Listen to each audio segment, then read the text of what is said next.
If you've ever been fortunate enough to relive the best NFL moment of the year, which was Caleb Williams and DJ Moore walking off the Packers, go ahead and hit that like and subscribe button, folks, and welcome back to another episode of Benzinga's Pre-Market Playbook. We are back to wrap up yet another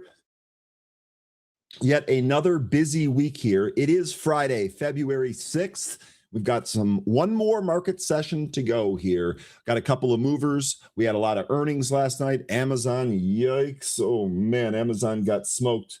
It looks like it's trying to trade back up here today. So we're going to cover all of that. We got Mark Putrino here today. We're going to have Anne-Marie later today. No 13 today, so I'm going to need you folks to have that chat scanner mentality booted up and ready to go.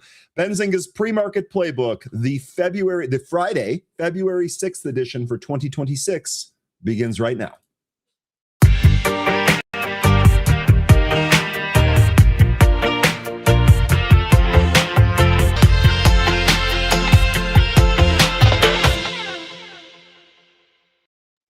Good morning and welcome back, folks. I hope that you all had a wonderful Thursday evening. We are back to close out the week strong as we always do. And remember, Friday is going to be a fun day, and I'm looking forward to more of that here today. It's great to see a whole bunch of returning faces for today's Friday session. Astro Kev is first here today. Good morning, Ryan, traders and the Benzinga team. Let's get launched. I love it. Will space stocks rally or will Artemis bring them back down to earth? I'll tell you what, I actually think the space theme just in general is going to keep running. Right now, obviously, we're going through a little bit of a sell-off here. So maybe not today, maybe not tomorrow. But I think this whole space exploration, space industrialization, data centers, and everything about this is going to bode well for those stocks, Kev. A lot depends on your time horizon, I suspect. Good morning, welcome back, and congrats on being first. Brent, good morning, welcome back. Robert, good morning, welcome back. Big Dave, good morning, welcome back. Indeed, the market is looking green. I got a theory on that. This was a pretty brutal market this week. A lot of the bears definitely won. I mean, there's no getting around that. The market bears, that is, definitely won. And part of me wonders if today's relief rally might be shorts trying to cover going into the weekend. Perhaps they don't want to have all of that short exposure over the weekend. We'll see. We'll see if we get a rally day here on Friday. I think that would be welcomed by a lot of folks out there. Good morning, Big Dave. Zach, good morning. Welcome back. Had a bit of a nibble at the close yesterday. Nothing wrong with adding to my convictions when they're lower. Indeed, they're not. And depending if you had any of those ads for short-term trades, looks like you're getting the movement this morning that you wanted. Good morning, Zach. Brian, welcome back. Good morning. One stop. Good morning. Good morning, everyone. What a way to end the week. The last day of the market, Super Bowl and the Olympics. And so, yes, I am really, really excited for the Olympics. Definitely, like the Winter Olympics is my favorite. So I'm really excited to have that get started here. I'm looking forward to watching a lot of these events. Let me know what your favorite is. Peter, good morning. Welcome back. James, good morning. Welcome back. And don't worry, folks. I know a lot of you are talking about the Super Bowl here. I think we're going to run a poll here today for the Super Bowl winner. I think we're going to run a poll for that. James, good morning. Welcome back. MIJ, good morning. Welcome back. Big Hurt already given his predictions, Seattle 30-16. And he says Donald is going to throw for 303 tutties. I don't know if Trump's going to be out there playing quarterback. I'll be honest with you. I think that you meant Darnold. LOL. LOL. Brian says, I'm just a Jets fan who wants to see him smoke the Patriots and then shut up about the seeing ghosts, a true underdog. Fun fact, Brian, that game where Darnold was seeing ghosts when he played for the Jets was against the Patriots. What happens this weekend should be good. Mary, good morning from Guam. Good morning. How's the weather out there? Thanks for joining us. Absolutely love that. Crimp Biscuit says, good morning, all of you. If you ever fans, notify and like activated. Yo, I love seeing notify and like activated. Y'all should do that. Y'all should do that. That really helps us. Brian says, if you've ever gone short at the bottom of the silver dump, hit that like and sub. You guys are starting to adopt the if you ever. I don't like that, Brian and Crimp Biscuit. I don't like it. I love it. I absolutely love it. Let's go. Keep out. If you guys have any good ideas, we might adopt one of those. Really, really awesome. Yeah, so fine. Good morning. Welcome back. Buffalo by Bicycle. Good morning. Welcome back. Marty, good morning. Welcome back. Let's see. Who else am I missing here? Richard Judge. Good morning. Welcome back. Solitary Soldier. Good morning. Sean. Good morning. Rise and shine. Indeed, brother. Rise and shine. We got another day ahead of us. Producer, thanks for all you do as always.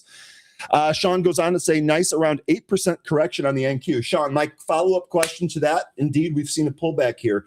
My follow-up question to that is, are you buying this for a swing? Are you buying this for just kind of a short-term trade? What do you make of the pullback here, and how are you positioning? Curious to pick your brain on that. Thanks for joining us here this morning.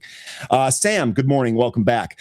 Jim, good morning. Welcome back. Linda, it's good to see you again. Welcome back. Rooster, likewise. Good morning. Welcome back. Marionetta, good morning. Welcome back. Yassine, good to see you again, buddy. Welcome back. Definitely smash up that like there. Appreciate you all. Just passing through. Good morning. Amisar, good morning. Day Trader, good morning. Again, MIJ, thank you for the tip. You are incredibly generous. You fit very well in our community, by the way. Izzy, good morning. Izzy's not even saying good morning. He's just saying, Ryan, ask Mark about Amazon. Stuff your morning. Just do this first. Love you, Izzy. We will ask Mark about Amazon. Ryan, did you lose your razor? No, I generally try to just shave on Monday, and my beard appears more full and Grizzly Adams-like because I got a haircut yesterday. So all of the other hair, now that the hair on the top of my head is shorter, All of the other hairs appear to be longer, but thanks for noticing. JJ, good morning. Welcome back. Smita, good morning. Welcome back. Von Rivera, good morning. Welcome back. Brandy, good morning. It's good to see you again. Robot to Trade, likewise. Bernhard, good morning. ACBM, good morning. Animal, good morning. Animal says Bosnia wins the Super Bowl. I don't know what that means, but LOL.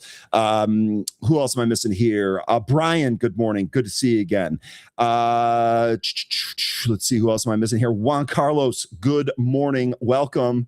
Lambo Rolls, it's good to see you again. Izzy, no, I just got, man, Izzy, I got, look, it's Friday. Do I need an excuse to have extra energy on Friday, let alone the Friday before the Super Bowl? Oh, yeah, and by the way, opening ceremonies for the Winter Olympics tonight? I'm excited, bro. I am excited. C Boogie, good morning. Welcome back. Buenos dias, 3D. Welcome back. It's good to see you. And Suprik, a very good morning to you. Top of the morning to you. If I had a top hat, I would tip it for you, but I don't. So instead of that, let's get started with the stock market today.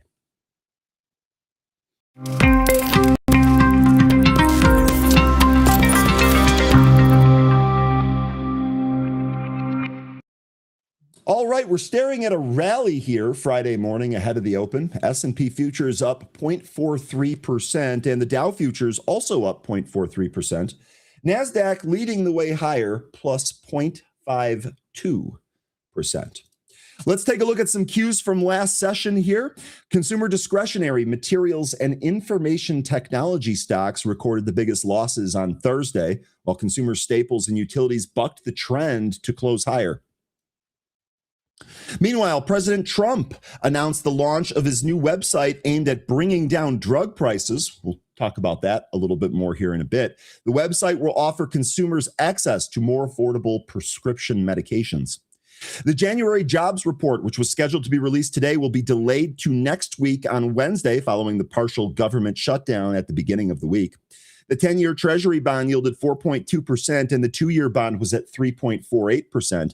The CME Group's Fed Watch Tool projections show the market's pricing in an 81.3% likelihood of the Federal Reserve holding rates at the next meeting in March. Notably, this is about a 10% drop from the last time we checked in on that. My thoughts are that we still hold rates.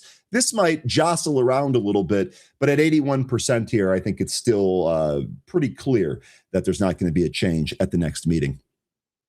Now, we have several stocks in focus here for you today, and I bet you can guess all of them. The first one is going to be Amazon, ticker AMZN. It dropped 8.39% in the pre-market after reporting mixed fourth quarter financial results on Thursday.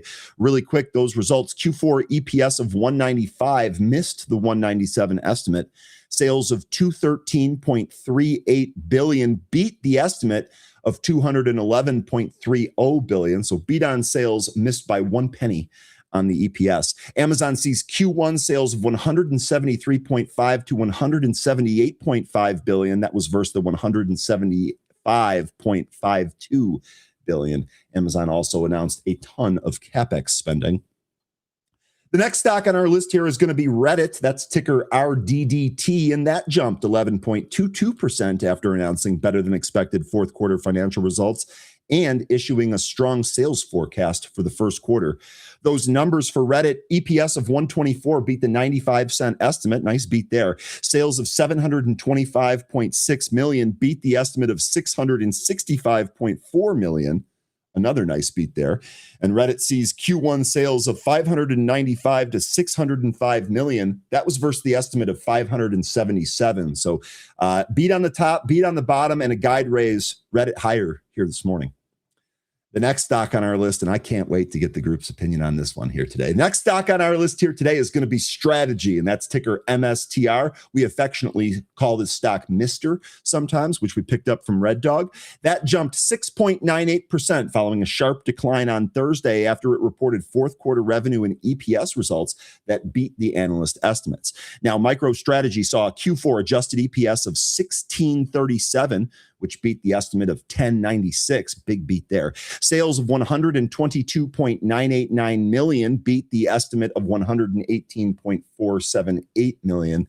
Now, with all that being said, this is obviously linked to Bitcoin, and Bitcoin got absolutely pounded yesterday, trading down to a low of 60,500 before rebounding. Quick check-in on Bitcoin here, 66, actually, I beg your pardon, just ticked up there, 67,020 on the futures ticker there for Bitcoin. So watch that if you're going to trade strategy here today. The next stock on our list is going to be Affirm Holdings. This is ticker AFRM, and it surged 0.35% after exceeding market expectations by reporting quarterly earnings of 37 cents per share on 1.12 billion in revenue, while simultaneously announcing a new partnership to provide transparent hardware financing for Virgin Media O2. Affirm, by the way, also sees Q3 sales of 970 to a billion. That was versus the 979 estimate. And it raises the full year sales guidance from 3.99 to 4.08 to 4.14. So nice report there for Affirm. This actually kind of ties into PayPal, which we've been looking at earlier this week here. It definitely seems like these buy now, pay laters are a little bit ahead of PayPal, and the earnings reaction couldn't be more different. The next stock on our list here, and in fact, the last stock on our list for today, is going to be Roblox. This is ticker RBLX, and that surged 14.41% after the company released its fourth quarter earnings report, which beat estimates across most metrics. A couple of stats here for Roblox for you. EPS was a 45-cent loss. That was actually in line. Sales of 2.22 billion beat the estimate of 2.049 billion. Roblox sees Q1 sales of 1.69 to 1.74 billion. That's versus the estimate of 1.67 billion. And Roblox also sees full year 26 sales 8.28 billion to 8.55 billion versus the estimate of 7.8 billion.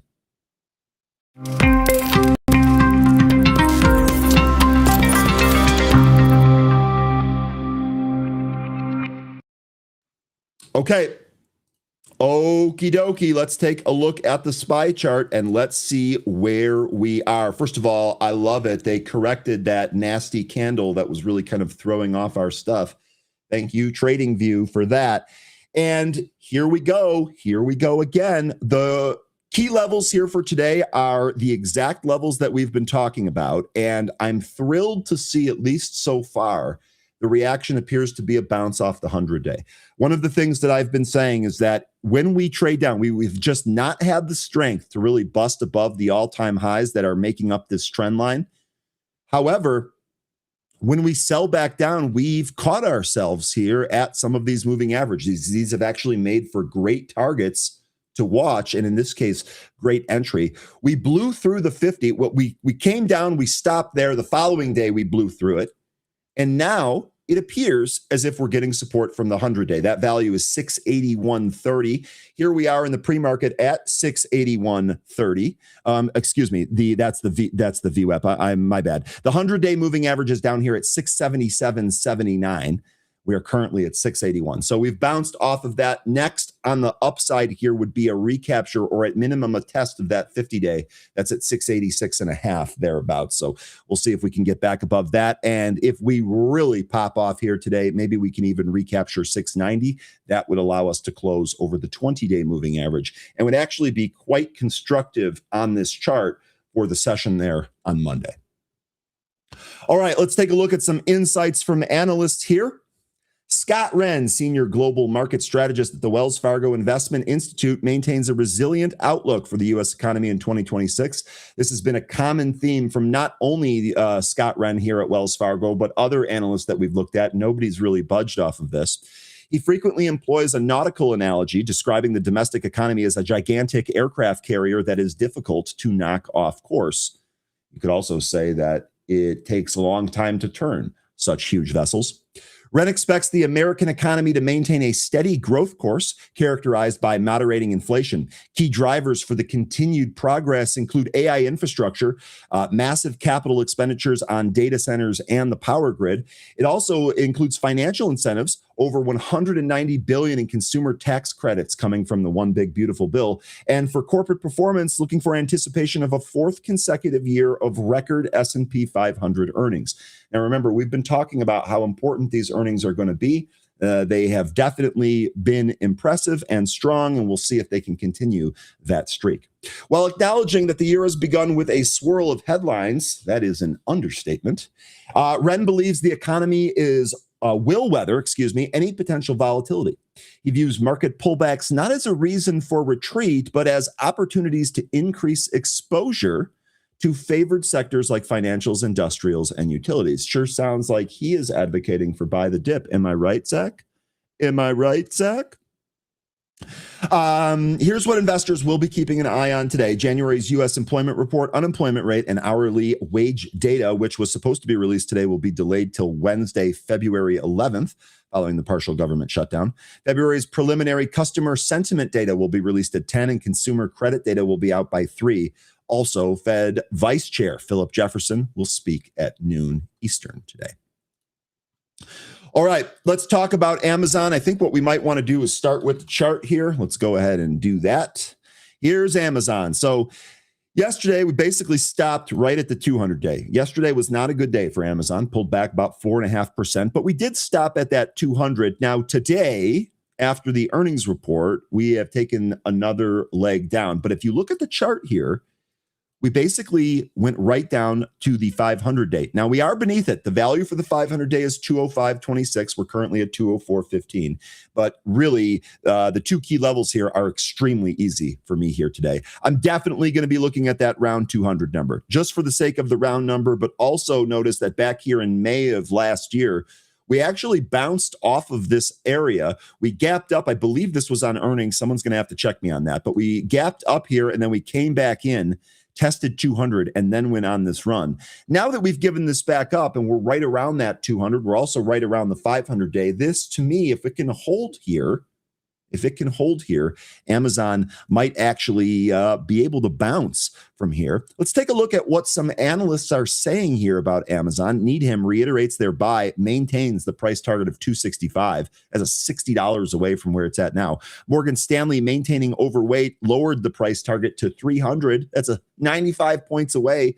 Truist maintains buy, lowers the price target to $280, and BMO Capital maintains outperform and raises the price target to $310. So that sets up the follow-up question here. Is Amazon a buy down here at this support level? I'm definitely going to watch this here today. Izzy, I'd love to get your opinion here on what you're thinking for Amazon. Is it a short-term trade for you? Is it a longer-term trade for you? Did you end up buying yesterday in the after hours post-earnings, or were you waiting for today? Let's see where Amazon can go here. And Marionetta's saying Amazon to 200 from 230 within one day. And so I get it, right? Fell 30 points here. Maybe that sets up for a bounce. We shall see. I think today might be interesting for Amazon. Okay, let's actually take a look at the report here. E-commerce giant reported fourth quarter earnings results. They reported fourth quarter net sales of $213.39 billion. That was up 14% year over year. The revenue total did beat the street estimate of $211.30. Sales are broken down here as follows. North America was $127.1 billion. That's plus 10% year over year. International revenue at $50.7 billion. That was plus 17% year over year. And then, Amazon Web Services, $35.6 billion plus 24% year over year. So these web services, the cloud services for all of these companies still growing, sometimes not growing as much or as violently as the analyst expected, but still growing double digits year over year. The company reported fourth quarter earnings per share of $1.95, which missed the street consensus of $1.97. Operating income for the company was $25 billion, which was broken down by segment with the last year's fourth quarter total in parentheses. So North America did $11.5 billion. Last year, it did 9.3. International did 1. Last year, it did 1.3. And Amazon Web Services did 12.5. Last year, it did 10.6. All numbers in billions. Quote, Amazon Web Services growing 24%, our fastest growth in 13 quarters, by the way. Advertising growing 22%. Stores growing briskly across North America and international. And our chips business growing triple-digit percentages year over year. This growth is happening because we're continuing to innovate at a rapid rate and identify and knock down customer problems, end quote. That came from Amazon CEO Andy Jassy on the call yesterday. Full year revenue was $716.9 billion for Amazon, which was up 12% year over year. North America did $426.3 billion. That was plus 10%. International was $161.9 plus 13%. And Amazon Web Services $128.7 plus 20% year over year. The company highlighted its Amazon Web Services custom chips hitting an annual revenue run rate of over $10 billion with triple-digit percentages for year over year growth. The company also highlighted strong streaming demand for its Thursday night football games on Prime Video, with the season setting a record as the most watched ever. An average of more than 15 million people watched Thursday night football games, up 16% year over year, and this marks a third straight year of double-digit viewership growth. Two things that I want to add in there. This is just my own personal opinion, so others may vary here.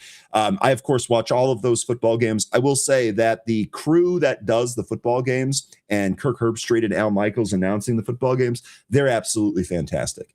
I think they do some of the best job out there. That goes for the pregame, the halftime report, as well as the actual announcing itself. So I'm actually not surprised to see that. The other thing here that I think was really key for this number that's not mentioned here, and if I was Amazon, I wouldn't mention it either. The reality is that the Thursday night slate pretty much all year gave us better games. And so I'm not surprised that when the on-screen product is simply better, you get better numbers. And we're seeing that here through the earnings report now. We'll see if that can keep up next year. That's something to think about for next year. Amazon also hosted the most streamed NFL game in history, the NFL playoff matchup between the Chicago Bears and the Green Bay Packers. The game was watched by over 31 million viewers, breaking the prior record by more than 4 million. And just in case you forgot, the Chicago Bears won that football game.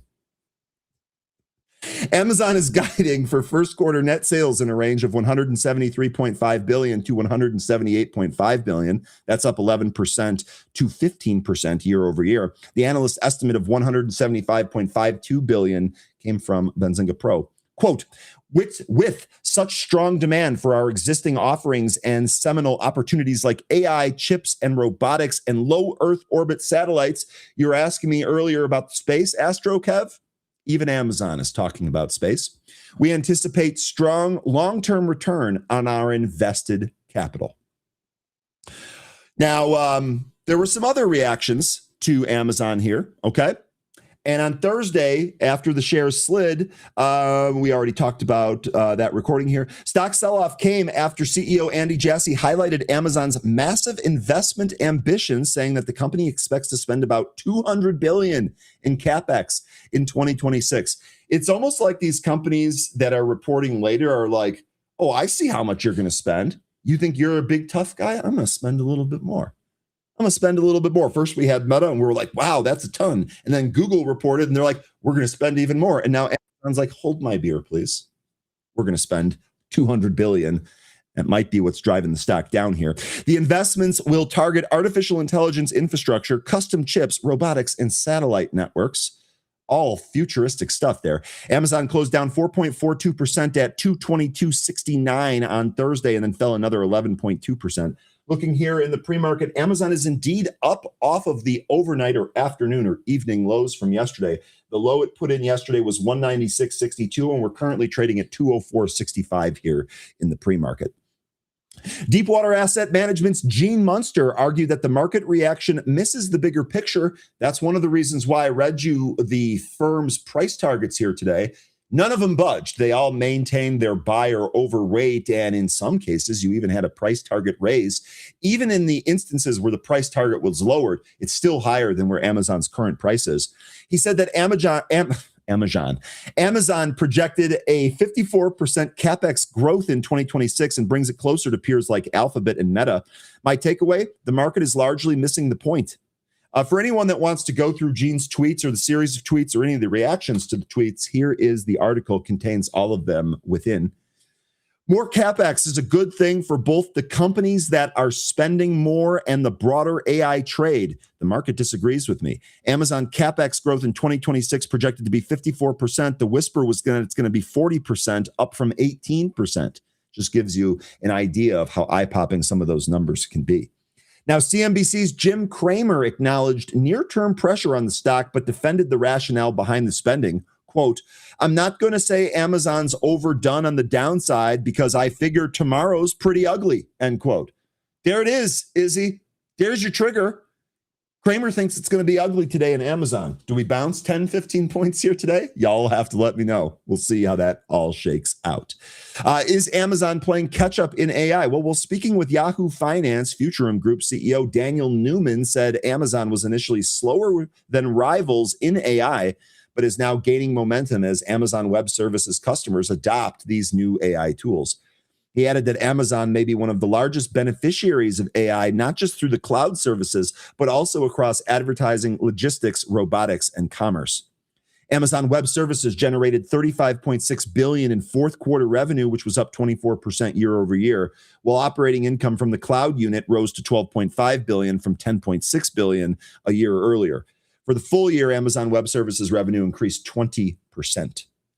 Also, Amazon is, as far as our Benzinga Edge stock rankings here, Amazon 72nd percentile for quality, 52nd percentile for value, and 35th percentile for momentum. It has an intact short, medium, and long-term trend, so I suspect that if this gets any type of multi-day bid, we're going to have that momentum indicator creep up as well.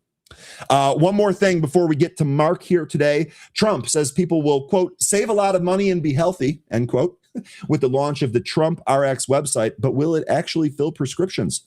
President Donald Trump has announced the launch of a new website aimed at bringing down drug prices. The website will offer consumers access to more affordable prescription medications.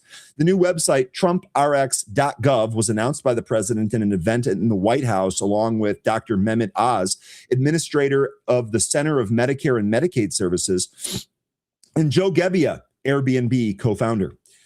Well, announcing the website, Trump said that people will save a lot of money and be healthy, according to Reuters. The Trump RX website will not sell medicines directly. It works by allowing consumers to search for medicines, view discounted prices, then print a coupon to get the medicine at a discounted price from pharmacies or directly from manufacturer websites.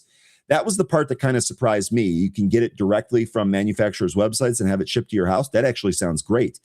Trump has secured deals with several major drug makers to offer medicines at discounted prices. As part of the launch, 40 medicines from 5 manufacturers who have reached the most favorable nation pricing deals within the Trump administration are available on the website. The 5 companies include AstraZeneca, ticker AZN, Eli Lilly, ticker LLY, EMD Serono, Novo Nordisk, ticker NVO, and Pfizer, ticker PFE. For instance, the monthly cost of Ozempic and Wegovy, used for diabetes and obesity, will decrease from $1,028 or $1,349 to as low as $199, depending on the dosage. Fertility medications like Gonai-F and Cetrotide will also see price cuts. Medicines from additional companies that have signed the MFN pricing deals will be available on the website in the coming months, as per the fact sheet from the White House.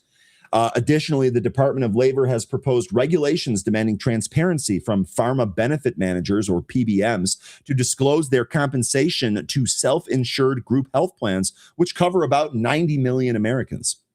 These initiatives reflect ongoing efforts to bring U.S. drug prices in line with international standards, as federal health officials propose models to narrow the gap between domestic and global health costs.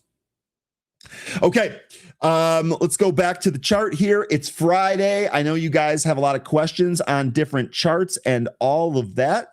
So you know what we're going to do? We're going to bring on the right person for that. Let's go ahead and bring on Mark Putrino and see how he is doing here today.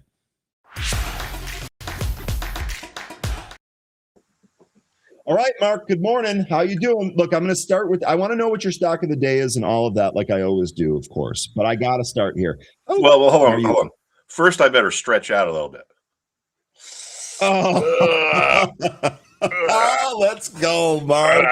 Okay. For any of you that have lived under a rock or on Mars in a cave under a rock with your fingers in your ears, that is a Patriots sweater right there.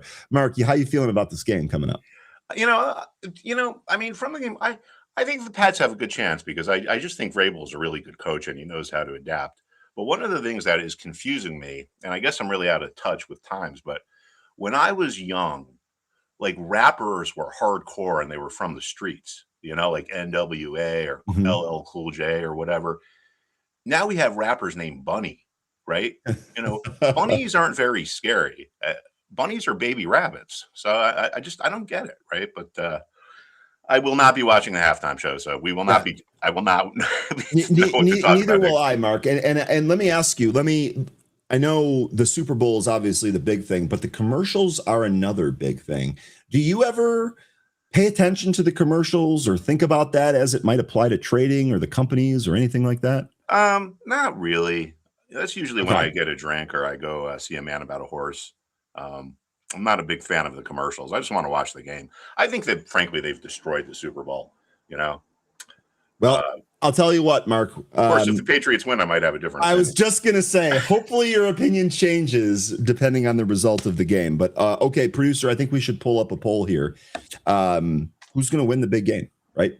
Who's going to win the big game? All right. Thank you, producer, for getting on that. Mark, you want to share your screen here? And I'd love to hear if you have a stock of the day. But frankly, I got a whole bunch of people that want to take a look at charts here. And I'm going to put you on the spot a little bit here. Okay. My co-host 13 is on vacation here today. We give him a vacation occasionally. So he's not coming. So if you don't have a 9 o'clock meeting, feel free to run over a little bit. But I don't want to. I do. So Yeah, I was going to say, I don't want to impose on you, but I just wanted to say you have some more time. Anyway, what do you got? Oh, MSTR, you're starting off hot. Let's go, Mark. Well, all right. Before we get into the charts, I want to point out something that happened that is pretty impressive that people aren't really talking about. At least not that I've heard people talk about. So this is what they put out. This Institute of Supply Management, what we used to call the PMI, the Purchasing Managers Index Report. So this comes out once a month. And if we go take a look at the report, they do one on manufacturing. And then somewhere along the line, I don't know, maybe 10 or 15 years ago, they did services. So basically, manufacturing, big parts of manufacturing here in the United States have been in recession for years, meaning recession means it's contracting, right? The business is contracting. Anything in manufacturing or in the manufacturer number that's over 50 is considered that this part is growing, right? So this is a huge number that just came out. Last month it was 47.9. This month it's 52.6. I mean, if we go back, I think they show the last year. I mean, yeah, so this is the highest that this number has been in literally years, over a year. So this is a big turnaround in this part of the, whatever the economy. And if we go and we look at the services sector, this is really big, doing well. Anything over 50 shows growth. So when for a year or two, when manufacturing was below 50, it showed contraction. Now it's back above 50. And the services industry is really growing quickly as well. So, I don't listen to the news and the media when it talks about jobs and numbers and this or that. I read things like this, and this is a free report. It's really a great site. Comes out once a month. There's a lot of really good stuff on there. That's ismworld.org, right? That's the parent site of this page that you're on? Yes, exactly. ismworld.org. Yeah, that's it. So once a month, they put out these two reports. And I won't go too in depth with it, but because when we want to look at some more charts, but they interview people in the industry. As a matter of fact, when I started the Benzinga Trading School back in this October or September of 21, this report came out. These guys follow commodities. They follow probably about 200 different commodities. All right. Every single commodity, every single one, for 2 months in a row, every commodity that they talked about was up in price. And meanwhile, the Fed is still saying, oh, inflation isn't transitory, inflation is transitory. And then because the students realized that, hey, inflation really is out there, a lot of them got into this inflation ETF. Not that it's an inflation ETF, but it's designed to track a basket of commodities. So when inflation was going up, that kind of let us know, all right, well, this is where those reports came out where they said every commodity was up. So it's a continuous theme. I think a lot of people can come up with their own plans and their own ideas. They don't have to rely on listening to people like poor Kramer over there. Yeah, no, I'm with you on that. That's actually something that I try to promote here, and that's one of the reasons why I try to focus as much on what the chat members are saying as what our scanners are saying, because your own ideas that can help. Hearing somebody else's idea can help you spawn your own idea, but your own idea is what you're going to trade the best. It's almost always that case, and I like all this too. I like that everyone tries to come up with their own plays and shares that with the group. Exactly. It's like anything. It's like golf, right? If you take golf lessons, you're not hiring the pro to go play for you. You're hiring the pro to teach you. It's a really good analogy. Swing. And every person's going to have a different swing. Every person's going to have a different strategy. The principles and the fundamentals are the same, but the means of execution are different. And I think the principles in trading are, regardless of what your strategy is, whether it's reversals, breakouts, you're a day trader, the principles are the risk management and not having big losses. The difference between success and not success is unsuccessful people take big losses. Successful people take small losses. So going to the MSTR here, I mean, we're at a pretty clear support level. If we look at the sector, this ETF is the technology sector. I think it's kind of, I'm not ready to say that the sell-off is over, but I think there's a good chance that it is, based on the fact that here's our tech sector, right? Really oversold, and price level that was resistance became support. Now, remember, there's seller's remorse in markets, and that's responsible for turning resistance into support. People sell here, and then, first they thought they made the right move when the price goes lower. But then when the resistance breaks, it's, I made a mistake. If I ever can, I'm going to buy my shares back at the same price I sold them at. So we drop back to the level that had been resistance. If you have enough remorseful sellers placing buy orders, resistance becomes support. Now you have the same dynamic here manifested in a different way. People sell at the bottom, and as soon as they're done selling, the stock blasts off. And a lot of them tell themselves, hey, if this ever gets back to my level and I could buy my shares back at the same price I sold them at, I will. So when we get back to the level that had been support, remorseful sellers placing buy orders can create support. And it is rebounding a little bit this morning. So I think that's, there's a good chance we're at some kind of a bottom here. So this is a thing to keep an eye on. And even though a lot of the selling was in tech, we probably talked about this last week. I thought the most important thing to watch was what's going on over here in the financial sector. And I think the fact that the financials couldn't break through this kind of spilled over into some of the other parts of the market. But meanwhile, people are focused on the meltdown in tech. Guess what? What's going on over in the consumer staples sector? I mean, look at that. All-time highs. So remember, I think we also saw healthcare trade up yesterday too. Yeah, if money comes out of one place, it typically goes somewhere else. So consumer staples have been really on fire. Obviously, let's take a look at Costco, Ryan's favorite stock. That's right. Store, I should say. Is it your favorite stock or your favorite store? No, it's not my favorite stock. It is my favorite store without a doubt.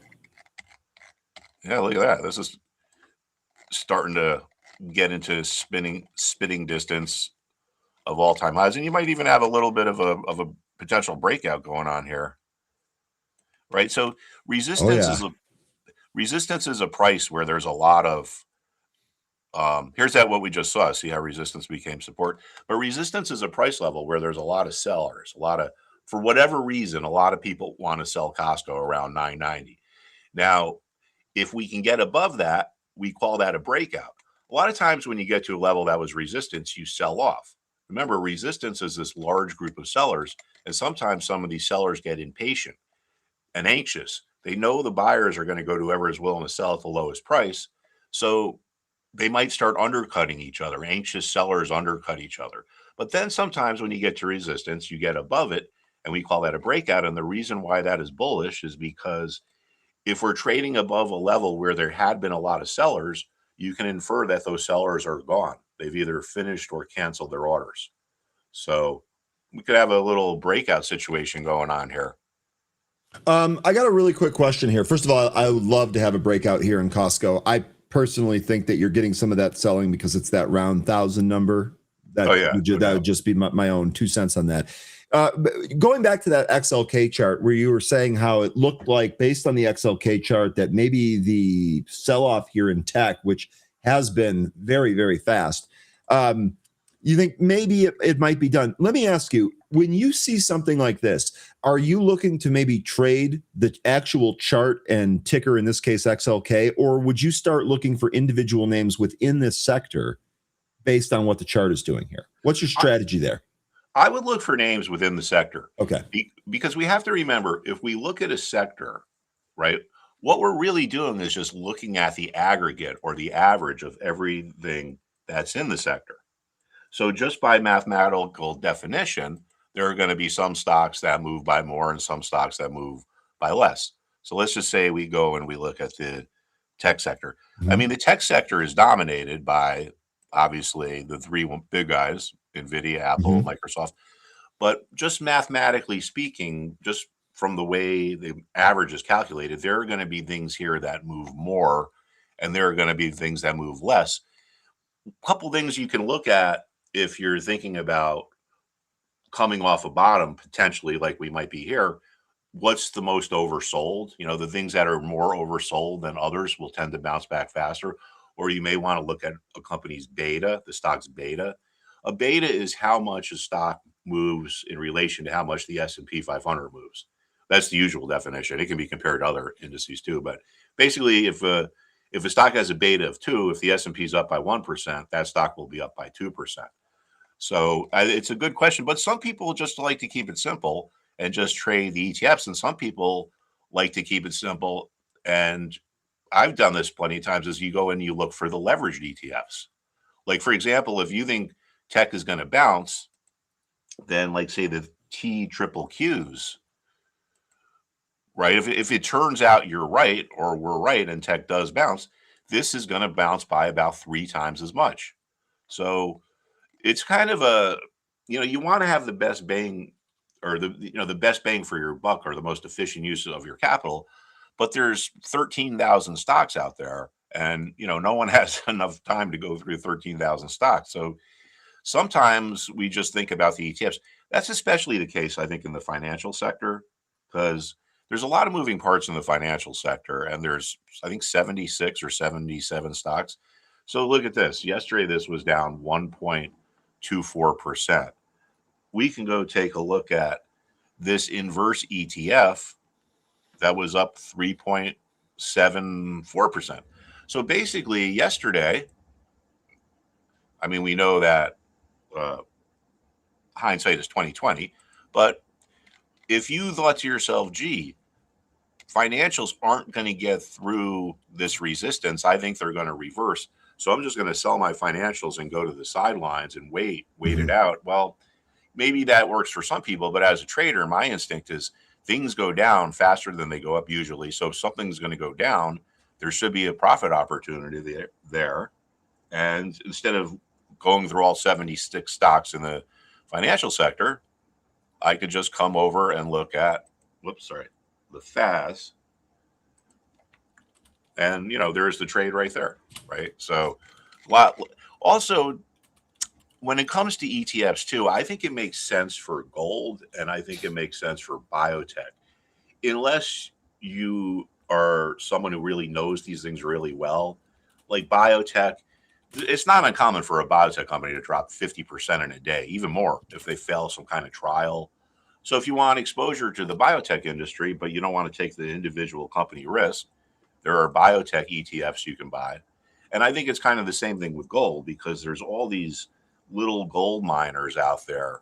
And, who has time to study all these little gold mines that are down in South America, right? So you can go into the Lion ETF. Atlas has the time to do that. I'll just answer your question here real quick. Love you, Lion. Yes. One of the guys in our chat here absolutely loves gold, absolutely loves the gold miners, and seems to know everything there is to know about them. So I would imagine that he has the time to research all of those little individual miners. But your point is well taken. It's pretty amazing. I've been on Wall Street for 35 years now, and gold and silver have always been out there, but no one has ever I mean, silver has never been a story like it is now, probably at least since the Hunt brothers, and that was before my time. That was in the early 80s. These Texas oil guys, I think they were oil guys, tried to corner the silver markets. But yeah, like there's all these stories going around how basically for the paper contracts that trade in silver, I've heard anywhere from there's 50 more to 100 more times paper contracts than there are actual silver that they're backing. So, in other words, one piece of silver might be backing 20 different contracts. If all those people cash in and want that silver at the same time, they all can't get it. So, I don't know what is going to happen, but it's playing out to be a really, really interesting story. Yeah, it sure is. You know what's funny here about the whole silver thing? I had joked the other day because my coworkers here, we all mess around and trade, and a couple of them were saying that they were buying silver, and it was literally that day that has the red candle right at the top. They literally bought the top, right? They went long right at the top, and I had joked about how this is a really good topping indicator. One of the other topping indicators, I had been a lot of the times at night, like I'll peruse YouTube and a lot of their content, and I got suggested a video about some guy that bought silver bars, actual like silver ingots years ago, and took them into a jeweler to sell them. And he was showing, oh, I paid $3,000 for these a few years ago, and today the jeweler's going to give me $17,000 for these silver ingots. I noticed that too also marked the top. It seemed like as soon as those videos started coming out, as soon as that started to get a whole lot of views, look what happened to the silver price. And I just wonder if there's something else going on behind the scenes here. You have more experience than I do doing this. I'm just wondering if you've ever seen anything else like that. Oh, yeah. Stuff like this comes along, every now and then where it's like once the common, I don't want to say the common man, but like once the person who's not in the market starts talking about things like this, like I remember when my grandmother, God rest her soul, was still alive. One time, um, I went over to her house and she and her friend were sitting at the kitchen table and uh, they were going through their change, my grandmother's change, and they were looking for gold. She had like jewelry and all these old things. She was looking for gold coins and everything. And guess when that was? Probably right about here. so, you know, so it's like, oh, gold's been going up. And then when people who don't are typically in the market get into the market, then that can be the end. Now, the thing here with the gold and the silver, is just let's go over to the silver. Whoops, sorry.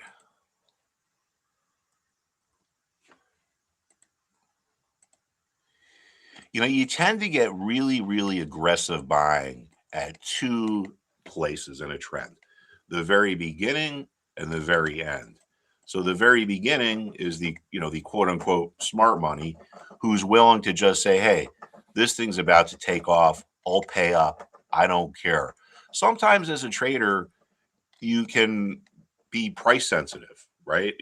Like back when I had my institutional trading days, you get a big order to buy something, 100,000 shares or whatever. And it's like, well, sometimes you can take your time and kind of relax, read the paper, go for a walk, work it slow, try to get a better price. Sometimes it's like, hey, man, I want to get into this. I don't care what the price is. I'm just going to go buy it. There's lots of other buyers out there. I think this is going up. Just buy it. Now, that tends to take place at the beginning of a trend. The end of the trend, and that's where we don't really see it here because this is a futures and, futures trade continuously, but this is where you would get what we would call breakaway gaps. Now, when you get to the end of the trend, that's also when you tend to get aggressive buying and you get what we call exhaustion gaps. And these are the people that have just been watching it going up and up and up and up. And they just keep waiting for it to come back down so they can buy it at a better price. Eventually, they can't take it anymore. And they're just like, all right, that's it. I'm going to go buy. I don't care about the price. And they tend to be the people that are the last to the party. So remember, aggressive buying, it's the inverse is true for selling too. You get really aggressive selling at the beginning of a trend and at the end of a trend generally. So, I mean, when this thing went kind of parabolic here, it even went more than parabolic. See how it kind of accelerated?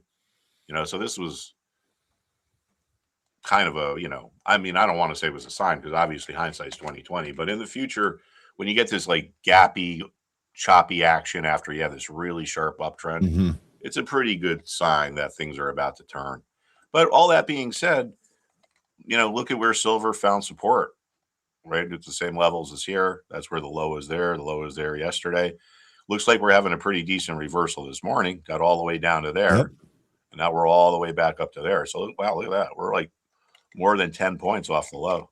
Have you ever seen silver or gold trade like a meme stock? No, not like this. Yeah, me either. No. Yeah. It's and I took, with one of my other roles, I talk to people literally all over the world. And it's kind of like this universal craze that's going on now because there's all these differences between the Singapore exchange and Mhm. the American exchanges with these like arbitrage opportunities. I mean, stuff that I don't really 100% understand. I mean, I understand the basics, but I want to understand how to execute on it.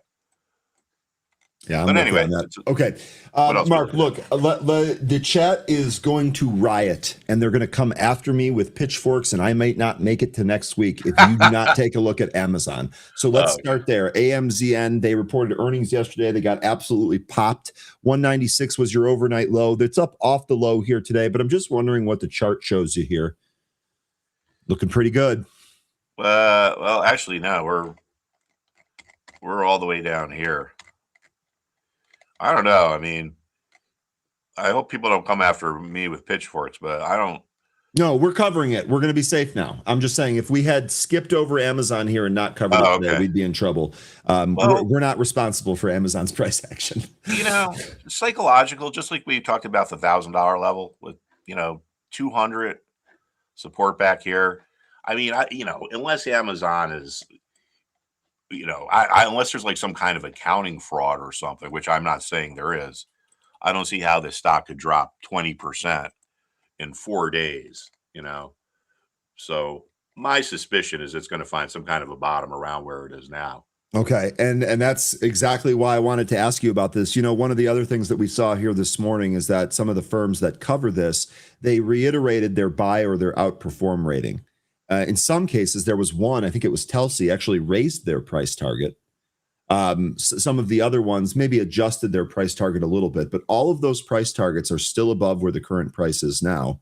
And Chelsea's actually pretty good. She's one of the few. She's a retail analyst. Well, it's a firm now, but it was started by a woman, and she's actually pretty good. So I would put a little bit of credence into what she says, although which for me is very rare because I very rarely listen to Wall Street people. Yeah. No, sorry. Telsey maintained, I beg your pardon. It was BMO Capital that raised the price target, but nonetheless, Telsey still has a 300 price target here on Amazon. So, okay. So it looks like maybe we're at a support there, maybe a potential bounce zone. I'm encouraged to see it recapture 200 in the pre-market. Hopefully we get some cooperation from the market here today. All right. Yeah, You got Coinbase up here. This is another good one to choose. Yeah, I saw someone just asked about this, and I was looking at this morning actually here for a potential reversal. And again, you don't need to be a chart guru to see what's going on here, right? Support here back in September of 24, April of 25, and now we're right there. So this is the tariff lows, I guess you could call them. So oversold that support. My guess is that this kind of rebounds from here. Okay. Coin, another potential rebound. Got another one here. IGV. I don't think we've actually looked at this one before. This comes from our gold bug lion that I was referencing earlier. Yeah. So if you notice, a lot of these stocks that we've looked at, IVG. IVG, yeah. Oh, and excuse me. He said IGV. Excuse me. Oh, sorry. No, that's my fault, I think. A lot of the things that we're looking at are at support. In terms of, some of these other things here. So what do we got here? Wait, is this it, Lion? What is this? IGV is a great one to watch. Is this it, Consumer Lion? services? I don't think so. This Cruise doesn't. lines? Lion, this better be right. This better be what you're asking about. If you got this wrong and I just wasted Mark's time, I'm going to be awfully upset. That's right.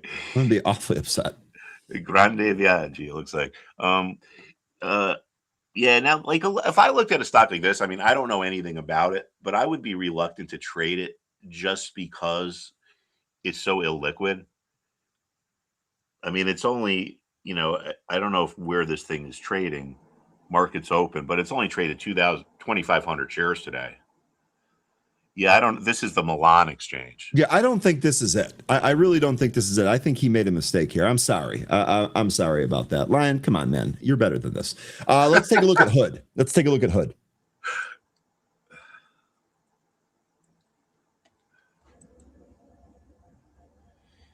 All right.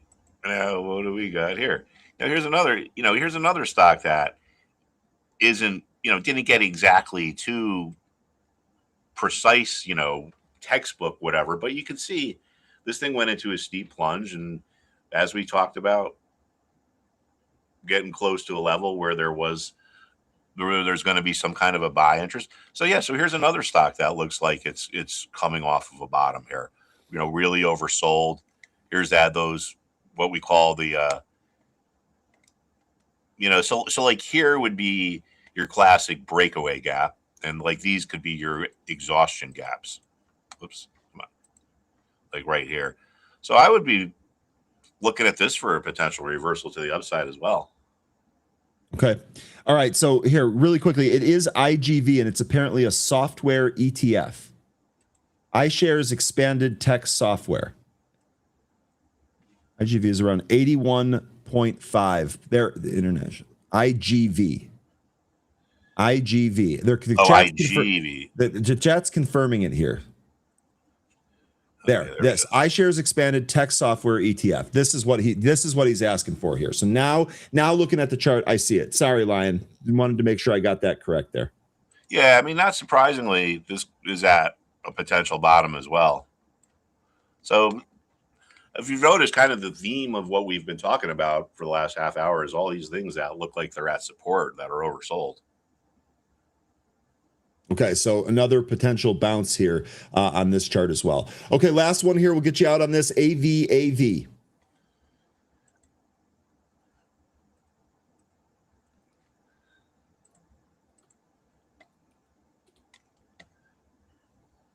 And, here we go yet again, right? So, again, you don't need to be a former hedge fund trader to see that. Look how clear that support is. So this is right around 225. We got pretty much down there yesterday, and this morning we're having a little bit of a bounce. I mean, 3.5%. That's more than a little bit of a bounce. So that's something else that looks like it's going to bounce here. Now, this is obviously a drone player in the defense theme, so I don't know if that factors into it. You think that 285 would be an upside level to take a look at? Sure looks like it from just kind of eyeballing the chart there. Yeah, I mean, things that go down fast can go up fast. It's a principle of markets where if you move really quickly through price levels in one direction, and then you spend some time consolidating, and then you get back to those same price levels going in the opposite direction, you can move quickly back through them. So if this bounces here, I mean, maybe there might be some resistance there, but it's not inconceivable that this thing gets right back up to here within a couple months, which would be, almost a double. Okay. So, all right. And then really quickly here, just to kind of finish this off here, Kathy here, drones and defense stocks might bounce on Iran rumors. I'm actually just seeing a post here from Bloomberg. Iran's foreign minister, negotiators will return to the capital for consultations and talks will continue. So Iran confirmed that. I think that what's his face signed its death warrant the other day when they sent that drone to attack the carrier. At least that's what they're telling us. Yeah.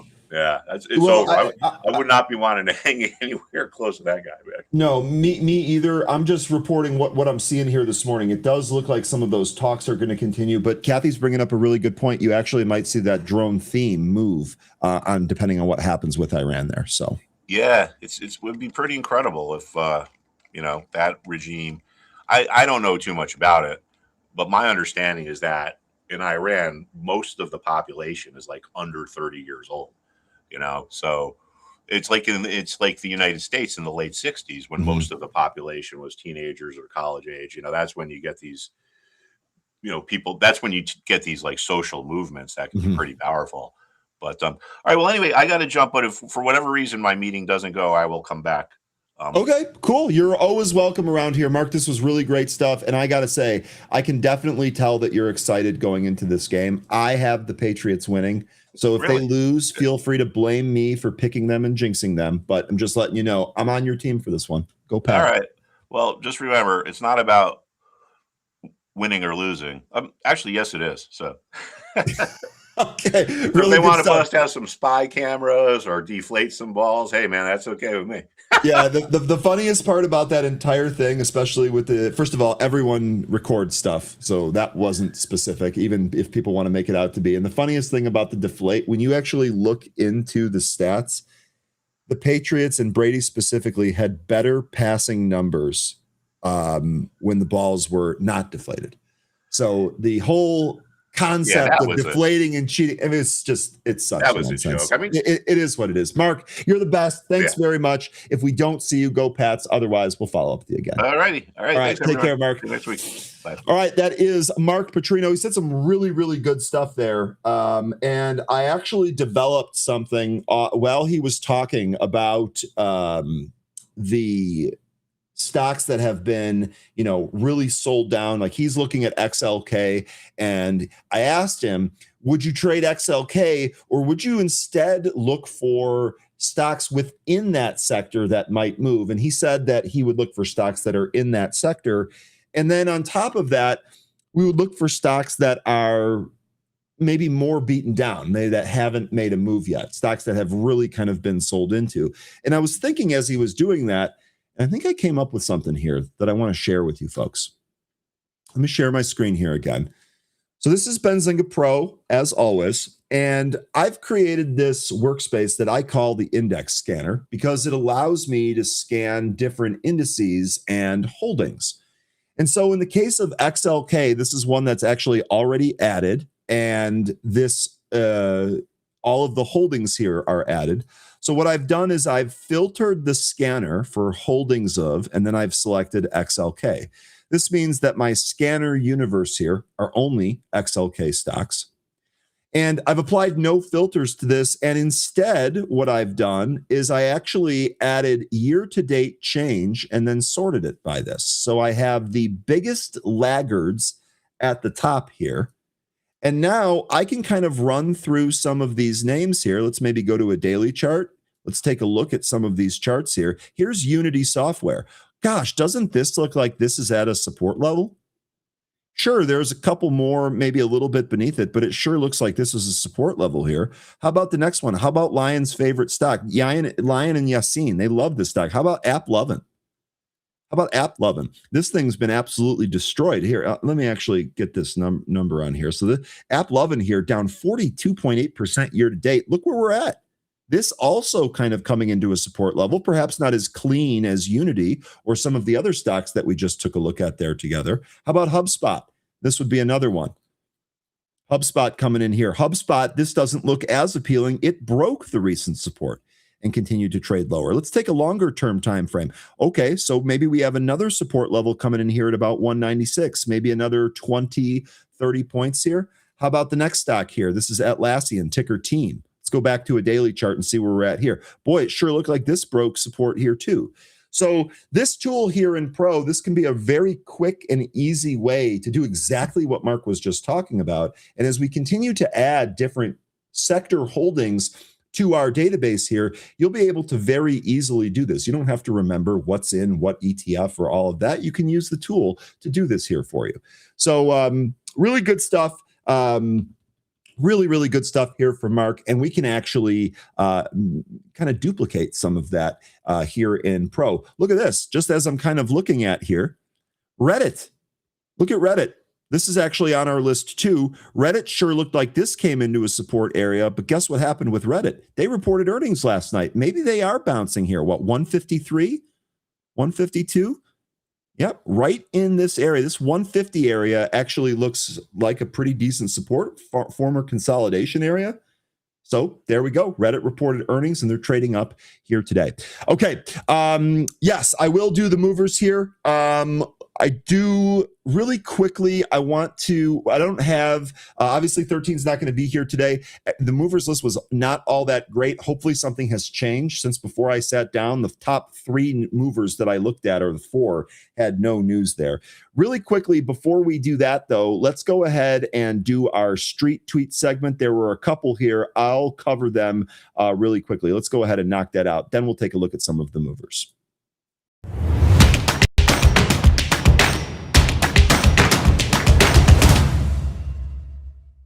Okay, first one here, our friend Dan Ives. This software Armageddon sell-off.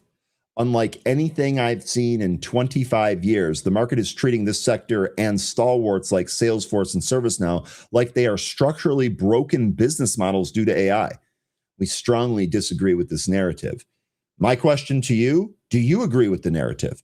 And there's a quote tweeted video in here. There's some video content in here. So let me actually give you the tweet itself. You can watch that content on your own if you'd like. But the overall question that I have here for the group is, do you disagree with this narrative?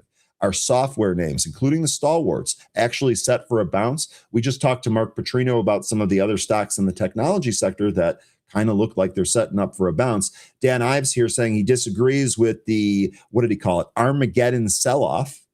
What do you think? Do you agree with Dan? Do you agree maybe software stocks have more room to go lower? Let me know in the chat, and let me know what you're trading. Producer, next tweet. Next one here is Mohammed El Arian. A quick market update. As forced liquidations continue and new margin calls are issued, Bitcoin prices have now plummeted 25% this week alone. The scale and disorderly nature of the sell-off are spilling to crypto-adjacent assets and also beyond. Now, my question to you on this one, day trader, I'd love to pick your brain about this. Jay, really anyone's opinion here, but I'm just trying to think of those that really kind of follow crypto here. Does this feel disorderly to you? Does this feel like maybe they're punishing people that might have been a little too levered? How do you view this? I understand Bitcoin down pretty crazy. I know we were looking at like the 65 to 70K level. Bitcoin really kind of overshot that, traded down to 60,500. And looking at the Bitcoin chart here today, its futures are up 5.23%. Bitcoin holding right there at 67,000. So let me know, do you think that this was disorderly? Do you think this was attack on people that were levered? So when you say not at all, are you saying not at all disorderly or what? Be more specific there so I don't mix it up and put words in your mouth. That's not my intention. So, and one of the reasons I'm asking this question here is because now that we're at our spot here, does Bitcoin look like a buy? Bitcoin has seen several like gigantic pullbacks in its history. I mean, we're talking like 80% pullbacks, or maybe even more than that. I'd actually have to do the napkin math there. Now we've got a pullback to a pretty clear support level. Is it a buy here or not, or do we kind of wait this out? Richard is saying when NASDAQ is down, crypto is down. And indeed, we've seen that here. NASDAQ is higher here today. Crypto is higher here today. So it sure looks like that relationship is continuing here. Day Trader says on the daily chart, I see it as several serious liquidation events, which for Bitcoin is normal. Okay, that's great insight. And I think that's a direct answer to what I was asking you. You disagree with El Arian here. It sounds like you don't necessarily think that this is disorderly. And based on your comment, it certainly doesn't sound like you're scared away from this because Bitcoin has traded down. That's exactly what I was hoping to get to. So appreciate that. Okay, folks, let's go ahead and take a look at our movers. We're going to do the pre-market pulse right now.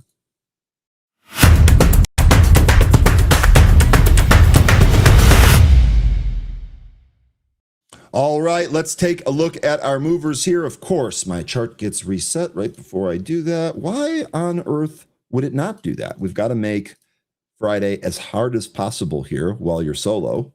That makes a lot of sense. I should have bet on that if I could. All right, first stock here on the list is going to be Liberty Global. And no, it's not the Bibberty that you see on the commercials. But this is Liberty Global here. This traded up to $50. Stock closed at $12 yesterday, and the pre-market traded up to $50 here. And it's done it on no news. I'll check again here just to make sure I didn't miss anything. But yeah, I got nothing in here.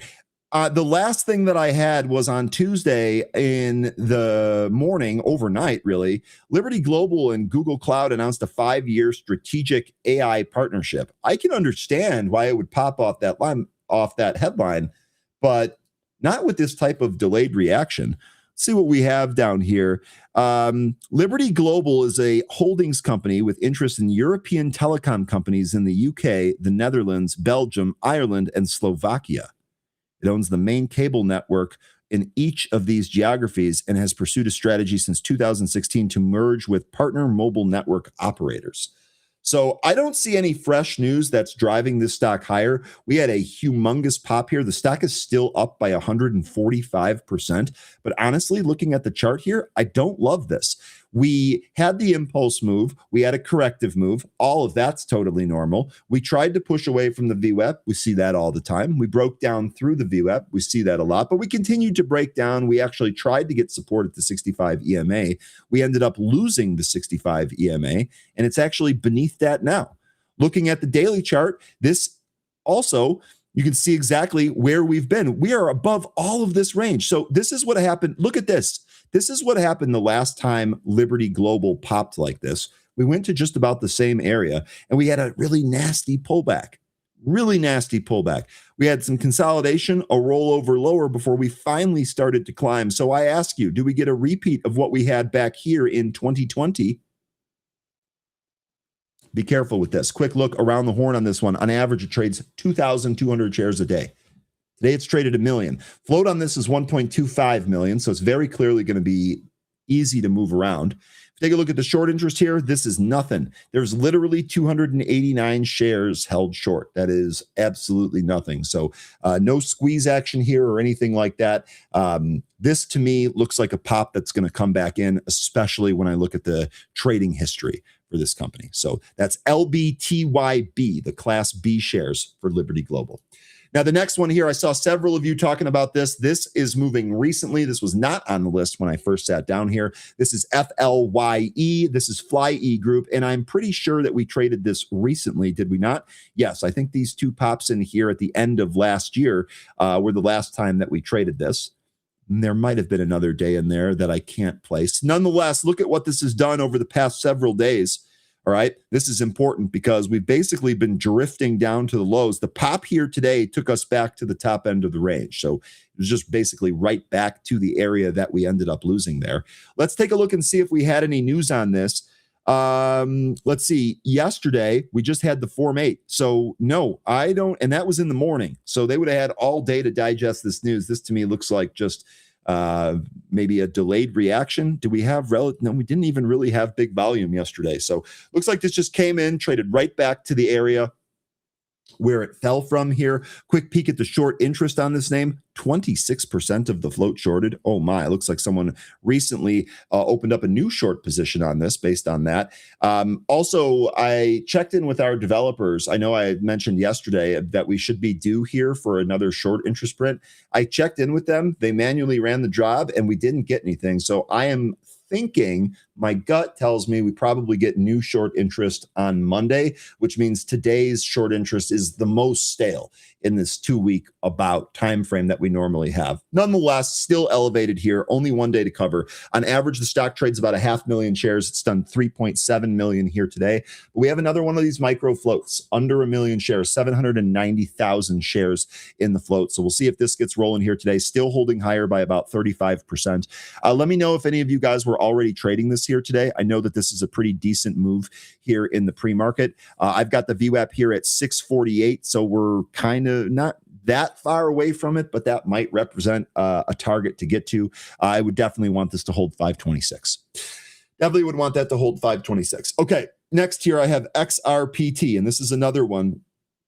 This is just a volatility ETF, so there's really nothing like necessarily here, I suppose, that's causing this to move other than just overall market volatility. We can take a look at these ETFs as you want, but I really kind of want to focus on movers that are moving here on news.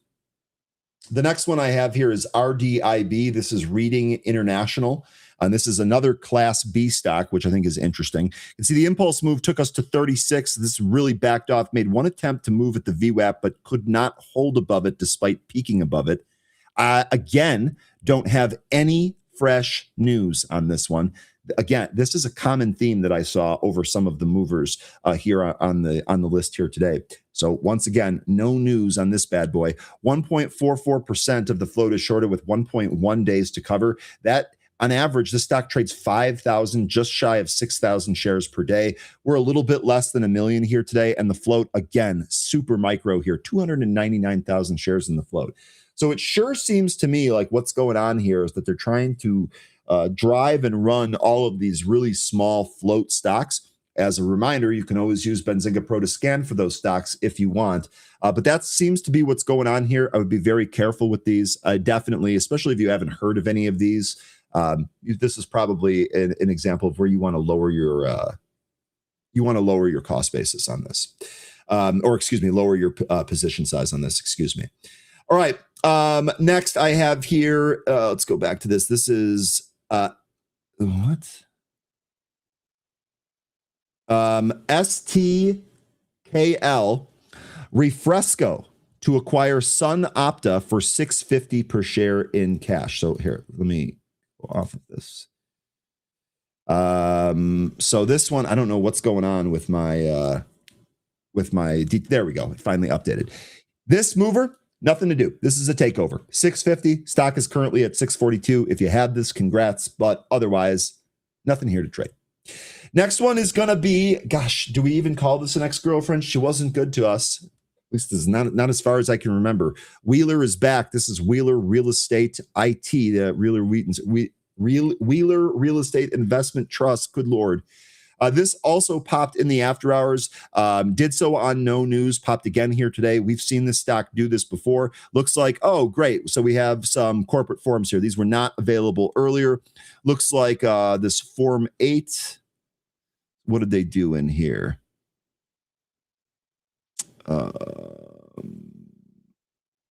Okay, so this is a conversion price of one of their convertible notes. Anyway, this is driving the stock up by 25% here today. Quick peek at the short interest on this one, 3.54% with 1 day to cover. Really kind of negligible here. On average, the stock trades 659,000 shares per day. It's traded 20 million here today, and it's got a micro float of about 675,000. We've traded this one before. This one loves to give you very, very quick moves and then pull back. It's currently sitting right here on the 65 EMA, so perhaps this is a spot where it would move from. I don't trust this stock at all. We've seen this a number of different times throughout the course of the show here. Don't love it. Never really had a whole lot of luck with this one. Next on the list here is going to be MaxN. This is Maxion Solar Technologies. Solar is something that we have been talking about quite a bit recently. I know we've seen ENPH recently, probably one of the best trades. The TAN, the solar ETF, that's made a huge run recently. So all that's pretty good. MaxN here, higher by about 23.5%. If we take a look here at the news, this is all here from today. Maxion and Alco announced a patent licensing agreement. It's for back contract solar technology. And so it looks like these two companies were maybe fighting before, and it looks like now they have a new patent deal. So market is liking this, plus 24% here. A quick peek at the short interest on this name, 2.26% of the float shorted. It does have 5.48 days to cover, but that comes on the average volume of 153,000 shares. We've already done 1 million. So I suspect with the kind of low short interest there in general, this is probably not going to be squeezy here today, even if it does turn into a pretty good mover. Float on this one is about 16.5 million. So it's a little bit higher than the wheelhouse range that we like to trade, but still fairly low and could very easily move around. It's got a really good theme to it. Okay. Now, the rest of the stuff on here, there's only one more that I really wanted to talk about. A lot of these are going to be ETFs. The other one here is BATL. We traded this recently. This is Battalion Oil. This is kind of continuing. I suppose this also could be related to the Iran topic that we talked about earlier. That's affected a lot of oil names here. Looking at this now, crude down about 1% here.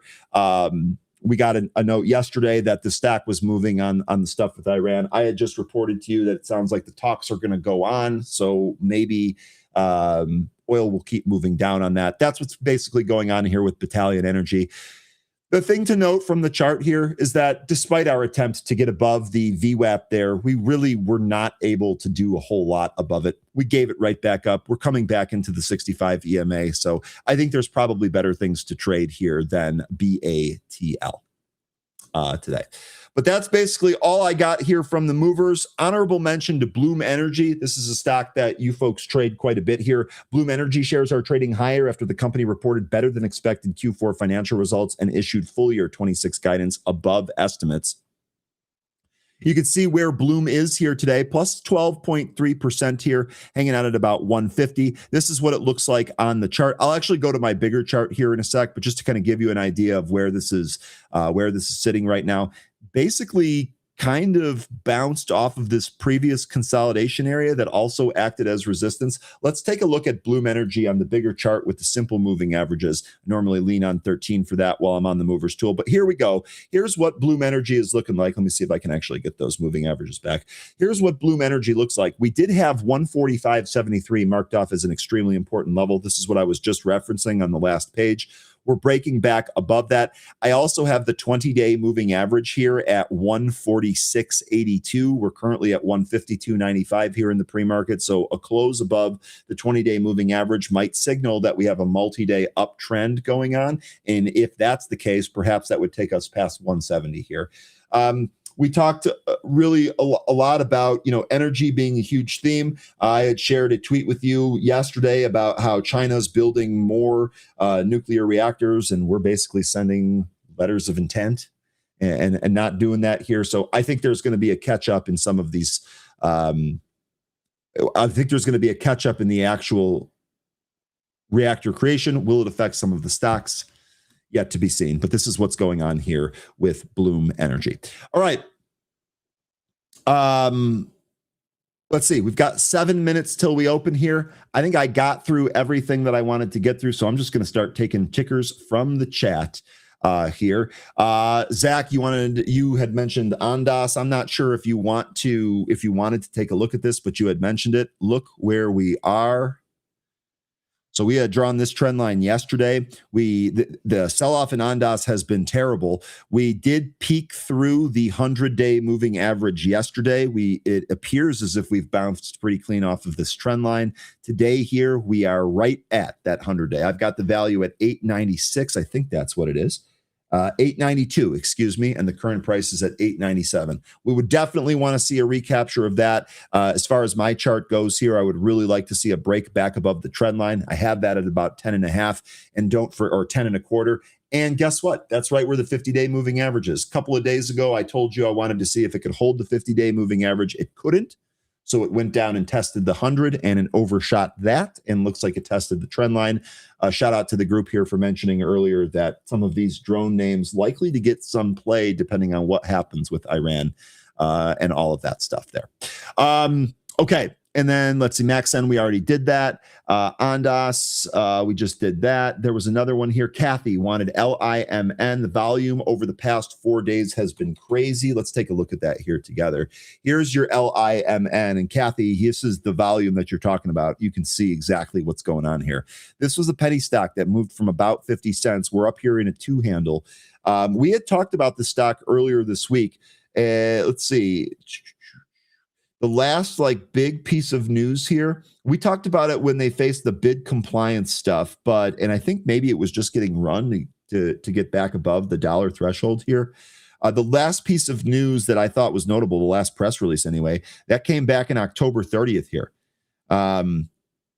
It signed or traded up to the upside. It signed an MOU with Capital Trust Group for $30 million in equity financing on October 27th. So that was really the last big piece of news here. Maybe this is just running on trying. What do you think, Kathy? What's the plan here on LIMN? Is this just a momentum mover for you? What are you doing with this? Let me see. There we go. What are you doing with this? Now, looking inside here at the 15, I would think, right, 230. This looks to be the spot. I think 230 is your key level here today. We'll see if we can get back above that 230 spot, maybe even go towards 250 or 3. Kathy, let me know what the plan is here. I'm not sure what I means. Okay, let's see what else do we have here. Oh, I've been in and out of. Okay, so you're just day trading this. Well, I'll tell you what, you picked a good one to do that with, because with the volume looking like this, you had all the liquidity you could have asked for, right? So you can get in and out from this thing for the last several days here. We'll see if this is going to be on deck again. The average, the 100-day average, which is being brought up a little by the last several sessions here, 4.479 million. We've already done 2.2. I think we probably take that out here today, to be quite honest with you. All right. Let's see. Where was that? That was Tiny Pie. Cough, cough. Sorry, everyone. I've got a terrible case of Super Bowl fever. Gosh, I hope that you're able to get through that. I hope that you're doing okay. I hope that you're doing okay. All right. Let's see. What else do we have here from the chat? Road Hogger 69. What a handle there. Why is MU so wildly out of step with other memory stocks? Well, let's take a look here at the chart. Here's what Micron is looking like here today, and this is on a daily chart. We are just shy of the 20-day moving average. It did look like we tried to test this 360-ish area. Remember, we talked about that being a possible top while this was moving to the upside. Looks like we've bounced off of that, and we're trying to recapture the 20-day moving average. Here's what SanDisk looks like. I'll be honest, these look very similar. I think that my follow-up question here would be where is that question? Wildly out of step. What is wildly out of step? Let's take a look at some of the others. I mean, SanDisk and Micron look the same here to me. Western Digital, this looks a little bit choppier, to be quite honest with you, but still overall, this looks similar. STX was the other one. This looks a little similar to Western Digital, but still the overall shape here looks very similar, and it looks even more similar here on the weekly. Now, going back to Micron here, Micron's down 2% here in the pre-market, so it looks like it might be the first that's kind of moving here. Let's take a look at the news and see what's going on with Micron. What's going on with Micron? Let's see what we have here. Big tech giants. Google helped spark a rally at NVIDIA, Broadcom, and other AI-linked chip stocks. I don't think this has anything here for Micron. Yeah, I don't see any news for this. Here, surging demand for new data center systems has delivered a windfall for companies like NVIDIA and Micron. That story we already knew about. So yeah, Izzy, you're saying Micron had news today. What was it? What was the news, Izzy? I'm looking at it. I don't see what you're looking at. You'll have to let me know. We'll have to let you know. Okay, we've got less than a minute till the market opens here. I'm going to move back over to my main workspace. Let's see what's moving around there. I am definitely going to be leaning on you folks, because without 13 here, I'm one less set of eyes and down one scanner. So going to be leaning on the chat. It sounded like the group was on FLYE quite a bit here early. So this right here, just shy of 6, VWAP at 625. We'll see if maybe this trades up out of the gate. Okay, so the price targets. So you had a price target raised there. Honestly, if the rating didn't change, that doesn't move me a whole lot. Yeah, I don't know. Izzy here is saying Micron reduced chips. I don't have that news, guys. Let me know where that's from. I didn't see that anywhere. I can ask the news desk why they missed it. All right, we're open here. Let's see how we do. First move here. Looks like the market is trying to hold it. It's moving a little bit to the downside here, but it doesn't look like it is accelerating. Apple straight up out of the gate here today.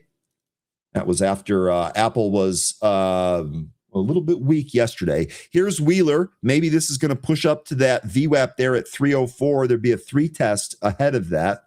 See what else we have here. So I was just talking about Apple trading to the upside here. Looks like we're seeing some calls here, although they're not terribly huge. Power candle here on Apple. Ex-dividend in 3 days, by the way.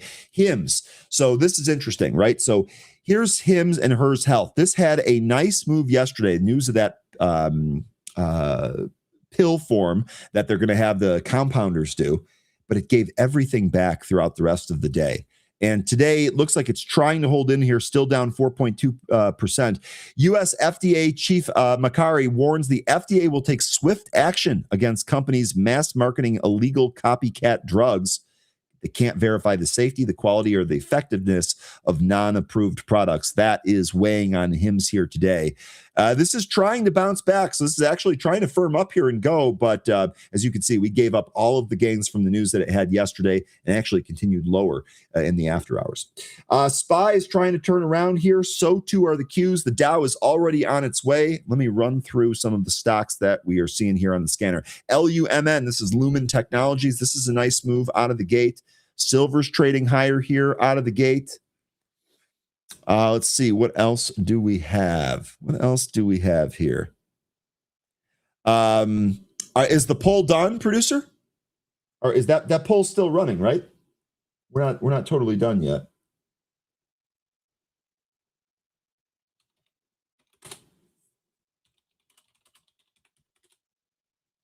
Okay. Apple IDAI popped out of the gate. Palo Alto's coming in. Palantir continues to come back in. Boy, Palantir looks like that might retest 130 to the downside here. Kush League says, any thoughts on Team? I'll be honest. We've used a couple of these products here at work. I don't care for this product suite, to be quite honest. I really don't. You can see the downtrend here. My question is, where does this thing bounce? Now, we just talked about some of the software names maybe kind of being overdone. This was actually on the index scanner that we had for XLK when we were looking at things that were, maybe oversold a little bit here. Maybe this bounces. I don't feel great about this. You could see we actually gave up the support that we were looking for. For me, what I would say here on Team is I would actually wait for this just to confirm the bottom and trying to catch the fall. Instead of trying to catch the falling knife, I would actually wait for this to maybe turn around before trying to take a stab at it. SPY is rallying here. You're right about that, Brock. It looked like it was maybe going to roll over there a little bit, but nope, popping right to the highs here.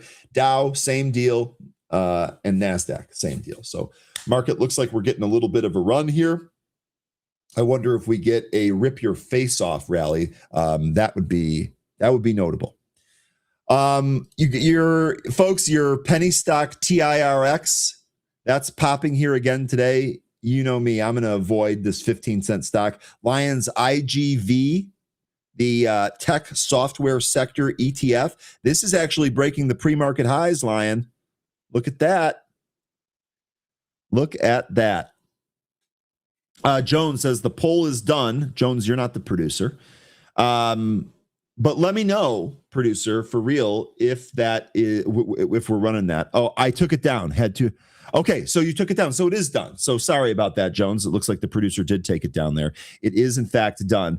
What did we have on that? What are the poll results? We had Seattle winning, right? What were the actual results? I'd like to read those out. Let's take a look and see what you folks are taking a look at. Zach's right. If there were 209 votes in the poll, there had better be 209 likes here.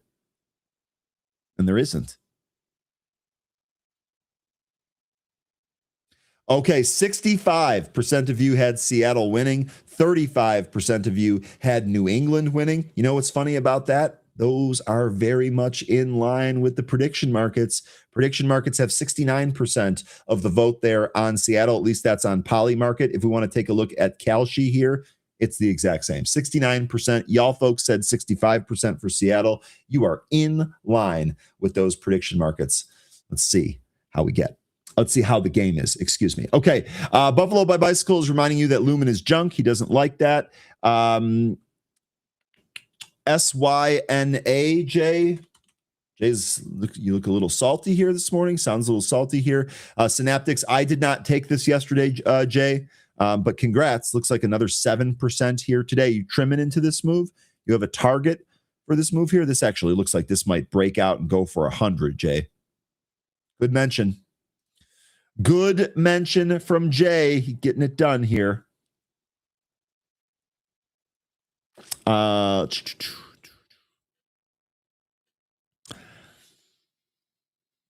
Kathy saying thoughts, ETFs copy, which tracks Congress trades and cows, the top Russell 100 companies based on free cash flow. That sounds pretty good. The ETF, I mean, I would think that this would be a pretty good one. Copy Tweety, Brown, and Insider and Value. This is, I mean, look at this, Kathy. Look at the performance. Yeah, I mean, this is kind of interesting. I've been using I shared this with you guys this week. I've been using the government trades functionality in Pro to kind of follow what some of the Congress folks are doing. And while we're on the subject here, did anyone buy any of this Alliance Bernstein? Did anyone buy any AB? Nancy Pelosi recently bought this. She spent anywhere between $1 and $5 million initiating a new position on AB. And this is odd because this is a financial investment management service company. They pay like a 9% dividend. It's not in the tech sector, which she normally trades in. So this is just kind of an odd one. This stood out a little bit here. Okay, Kush League, you did take this AB. I think that was smart. It is a nice dividend, and I kind of like that too. And I'm wondering if that's why she bought so much of it, is just because it's kind of a long-term hold. The chart actually looks great though, doesn't it? Right? And this nice little pull. This looks like this is going to try and break and go higher. Maybe we even test 50. Beach Bum, Ryan, what is the best dividend paying ETF or stock in terms of total yield to go long Ethereum? Beach Bum, I'm sorry, I don't know the answer to that. What I would say here, I mean, I might be able to kind of scan that for you here today. We guess we could try doing that, right? We can use the Benzinga scanner here and scan for div yield. And then maybe we want to sort it by dividend yield. Okay, so I don't know about any of the yield max BABA. This pays 168%. That can't be. Yeah, you know what, Beach Bum? That's a great question for Tim Melvin. That's a great question for Tim Melvin. I can tell you that my favorite dividend stock that I will probably never sell is Starwood, ticker STWD. STWD. And then as far as Ethereum goes, I stake my Ethereum. I stake all my Ethereum. Doesn't pay a whole lot, but I definitely stake 100% of my Ethereum position. Okay, let me get back here.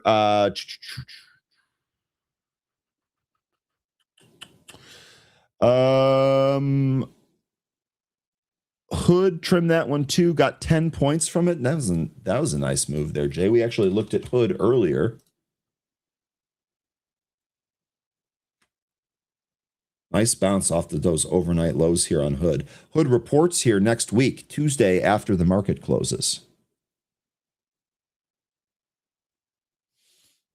All right, folks. The market is continuing to trade up here. SPY looks strong. NASDAQ looks strong. Dow looks strong.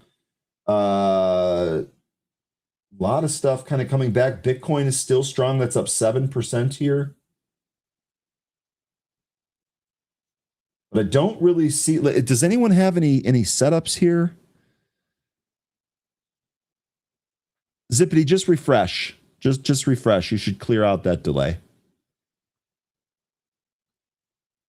And then Kathy, you were mentioning AMKR here. This is Amcor. This was a new congressional trade here. What did we have on this one? Looks like, yeah, it looks like Mullen from the Senate here. That was back in early January. I don't think I have any filters on this, right? No. So, okay. We run through the stock list here. Neo is popping. Is anyone trading Neo here? Do we have any news on that? Thursday morning, they reported earnings. Oh my gosh. I'm sorry. I'm going to have to refresh and clear that hover over off. Go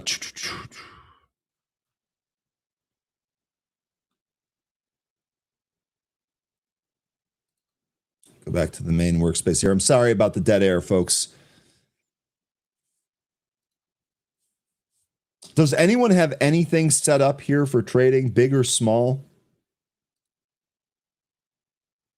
Palantir, that looks like that's still coming in. That would probably mean PLTZ is still trading higher here. Here's Mara. Actually, so with Bitcoin moving higher here, maybe some of these Bitcoin miners go. Mara looked like it already tried to pop and break the pre-market highs and go towards 750. Maybe we get more of that. What does CLSK look like? This actually looks kind of similar. Lion says, I love it, Ryan. All the money I lost yesterday, I'm making back today. That begs the question, did you actually lose it, right? Because you don't lose money until you close your position. And if you're just being patient and you own good stuff, yeah, I could see that coming back here today. Gold.com looks like this just resumed here after a halt. Oh my gosh, come on. This screaming higher. Uh-oh. Where's Jamie Dimon? Jamie, what do you, let me ask you, Jamie, I don't want to just react to the short-term move here. What do you make of the MSTR sell-off? What do you make of the MSTR sell-off and bouncing here? This is MSTX. This is the 2X levered ETF. MSTU would be another one of these that's levered. These are all trading higher here. But let me know what you think of the MSTR sell-off. Is the bottom in? Getting a little bit of a bounce here. We flagged this range. You know what I'm going to do is I'm actually going to add this rectangle to this chart as well. I know I have it on the other one, but let me add it to this one as well. There we go. And then let's see what we do with this range here on MicroStrategy. Let's see what we do here. Box L. You guys on Box L, let's take a look at that.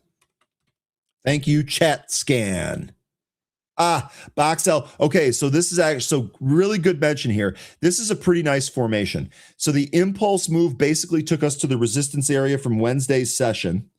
We held the VWAP and then rocketed through it. Looked like we had some pretty good volume here. Judging by what we did on Wednesday, though, I would want to see this volume pick up. I think we talked about 250 being a level last time, but I'm going from memory, so forgive me if I'm wrong about that. 250, that could be a spot here, and then maybe, oh my gosh, 420. There's got to be another spot between 250 and 4. Yeah, there definitely is. Okay, so this is where we ripped last time. It looks like this is kind of coming up to that same area. 250, 255 sure looks to be a spot there. Yeah, this goes even back further to December. And then I would say also 285, probably your next target here. This is Box L. This is a good mention here, or at least we're getting some type of movement here. I'm a little bit late to this, but good mention here from the group. They're still buying staples like Coke and Pepsi. All right, so we actually talked about that with Mark earlier here today. So some of those staples continuing here. Coke, this is at yesterday's highs. They report earnings here in 4 days. And then Pepsi, this also at its highs too. Remember, we also had recent news here on Pepsi, the parent company of Frito-Lay. They're going to reduce the price of some of their snacks. That's kind of interesting timing, if you know what I mean. Wink. What else do we have here? Microsoft. So another software name. Looks like this is trying to bounce back. How are some of the other software names doing? Like CRM. Someone asked about CRM earlier, I think. CRM's bouncing back here today. Okay. Okay, so maybe software names get a little bit of a reprieve. Unity. This is another one that we talked about and looked at on the scanner. Unity software. This actually getting some call buying here. Reddit, that was trading higher on better than expected Q4 financial results. Boy, Reddit gave it back. Reddit, is anyone trading Reddit recently? I feel like it's been a while since we've really kind of talked about Reddit here with the group. No one wants a $6 bag of air. I sure don't want that. MU is green. Let's go. Let's take a look at Micron here.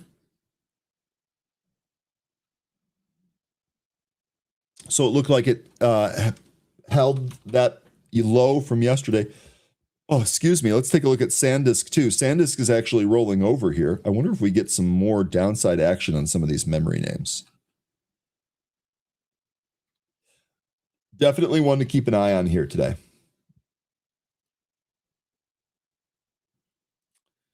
See, Iron, that's not really doing a whole lot of anything. ETHA, that was the Ethereum play. That's moving higher here, but not really interesting. FLYE, nothing after that VWAP test. Seeing some Tesla calls get bought here. Let's see how Tesla's doing. Trading back up towards the pre-market high. Okay, so I think this 410 area. 410 area on Tesla maybe next.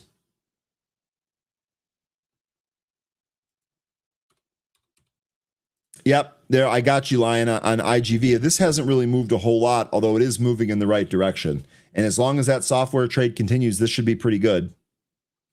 Kathy's still on Box L. We just took a look at that. That is still moving to the highs. Grats to anyone on Box L. I saw you guys shouting this one out in the chat. Sorry I was a little bit late to it, but really good stuff here. Box L, that's bouncing.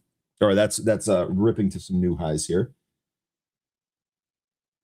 Looking around at some other stuff. Apple kind of slowed down. VIX cracked 20 to the downside, so we're beneath 20 again, 1909. Okay. See if VIX continues to melt here. Is anyone trading like 0 DTE SPY calls here today? On the market move? Let me know. I'm noticing that Google is actually, this is down by 1%, but it looks like this is trying to bounce too. That would jive with what the NASDAQ is doing. Fly, still kind of a disappointment on this. Bitfarms, that should be good with the Bitcoin move that we're seeing here today. Indeed, a little bit more continuation. You guys are mentioning that SMX is halted, though I don't see it here on my list. Let me pull it up. That's Security Matters, which we've traded a bunch of times. Aha, halted to the upside. So a pop right into resistance area here on SMX.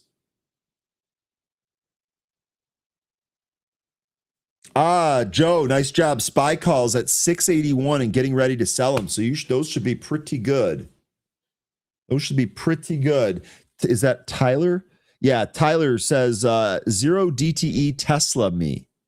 Are you trading those Tesla 0 DTE calls? Let me actually take a quick look at the option chain there and see what those are priced like.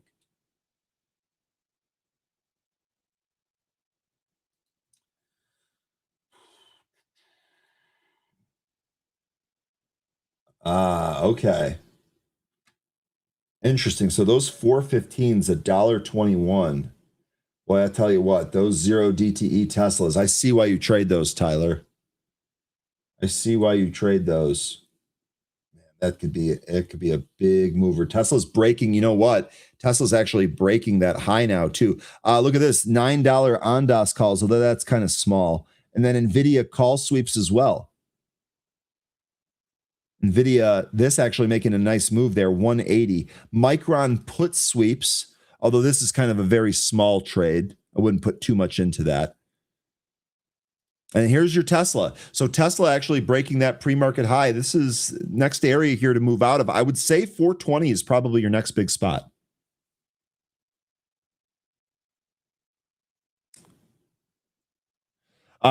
Zero DTE is so dangerous, but I just love those lower premiums. So the success that I've had with zero DTE, and again, that's not my favorite type of trading, but the success that I had with zero DTE, and I actually did this again yesterday, was trading SPY, and it was trading some of those low price ones. So I was doing this in the afternoon. It was power hour, so you really have to be careful. And I was looking at the calls that were like, they were priced at like 40 cents. And so I would buy those. I put like a 5-cent stop on it, and I would try to time it so that when we would get this curl. And I thought yesterday during power hour, maybe we'd actually have one of these kind of snapback rallies, which we've seen before. It's fun. It's fun. And I will say, the lower the price, the easier it is to control your risk on those zero DTEs. Normally, I would not advise that by any stretch, but if you're using those low price ones, you can do a pretty good job controlling your risk ahead of the trade. Silver here looks like this might be trying to have a rebound here today. This is taking out the pre-market highs as we speak. Tesla, Glenn, appreciate you. Tesla, look for 413.93 as your potential breakout spot there on Tesla. We're not even at 410 yet, so maybe. Daniel, was it you that mentioned that you were trading HUT here today on this Bitcoin move higher? HUT, I'm actually seeing some call sweeps here. These are going to be the February 20th 52s. So it looks like right here, this actually looks like it might try 50.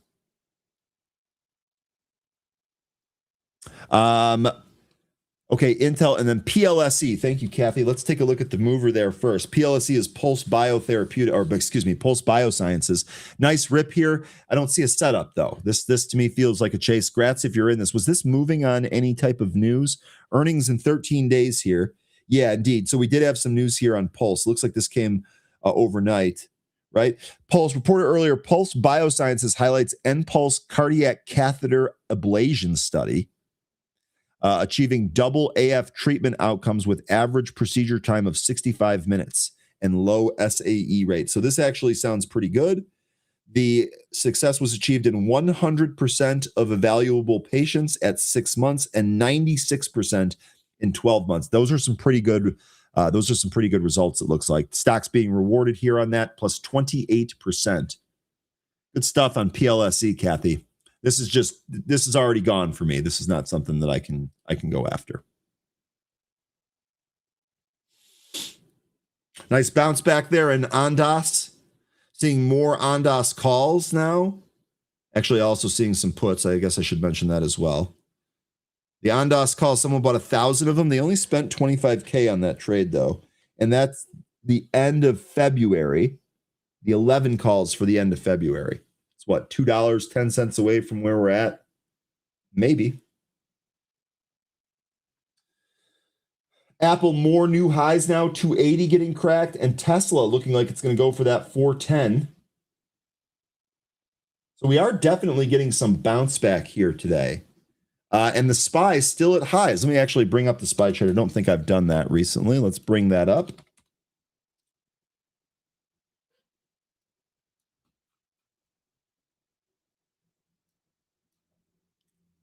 Okay, let me go back to the main chart here. I think it was 690, right? That's what we talked about earlier as being one of those key levels for SPY. Looks like we're making a beeline for that right here. Yep, 690. That's going to be your 20-day moving average. We're coming up to the 50-day. You got a resistance spot right here on SPY. 50-day moving average, 686.40. We're currently at 686.27. So we'll see here if SPY can actually take that next leg and recapture two of those moving averages.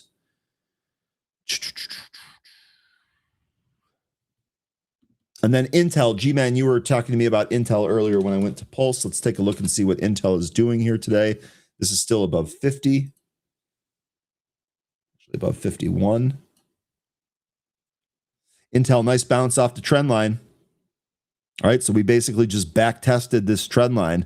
See if we can move back up towards those recent highs in a 54 handle. Tell you what, this doesn't look bad. Just based on the chart, this looks like this wants to go higher.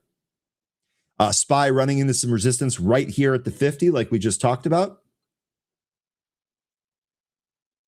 Lion reminding the group that we're not out of the woods yet. All right. All right. How's your IGV doing, Lion? Up 2% here. This is actually holding in there. I know this is trading back down a little bit, but it's doing a good job holding so far. We'll see if that can make another upside move here. VIX continues to melt here. So I told you we cracked 20 earlier. We're now in an 18 handle. See if we can continue to move down. And Tesla, tell you what, Glenn, your Tesla target might show up here. This sure looks like it's going to test 410 in the near future.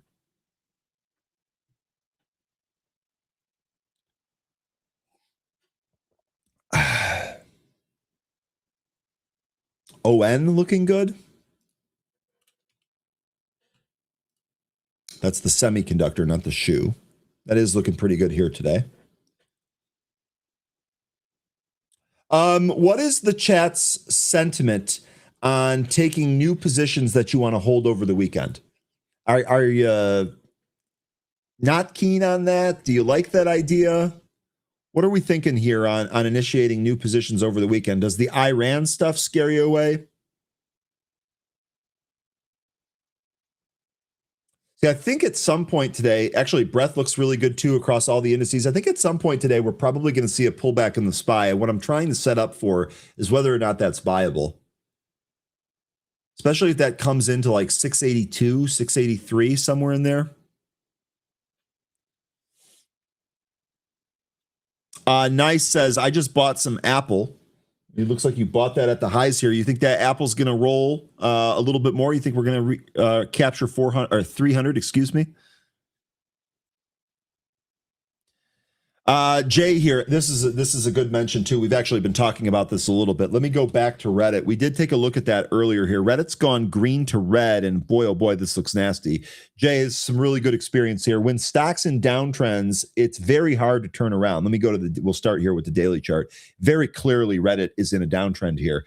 You had mentioned Reddit and Roblox both had great earnings, but both got faded. That's why I prefer to buy dips in uptrends. I love this, Jay. This is a really good kind of a general strategy thought here. And this is a really good graphical representation of this. I'm with you on that. Buying dips. That's why I ask a lot of the times why we, or that's why I ask you folks some of the times, are you buying on some of these pullbacks here? Jay, I like this a lot.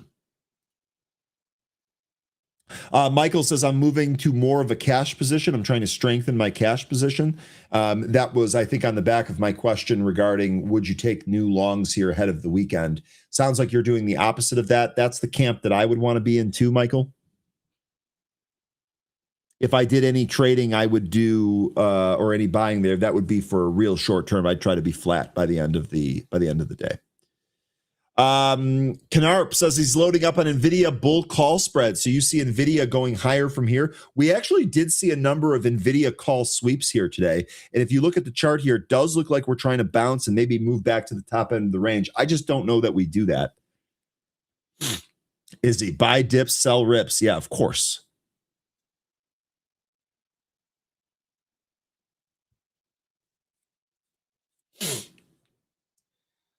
All right.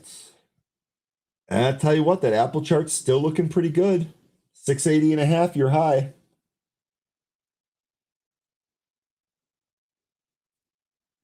$680 and a half is your high.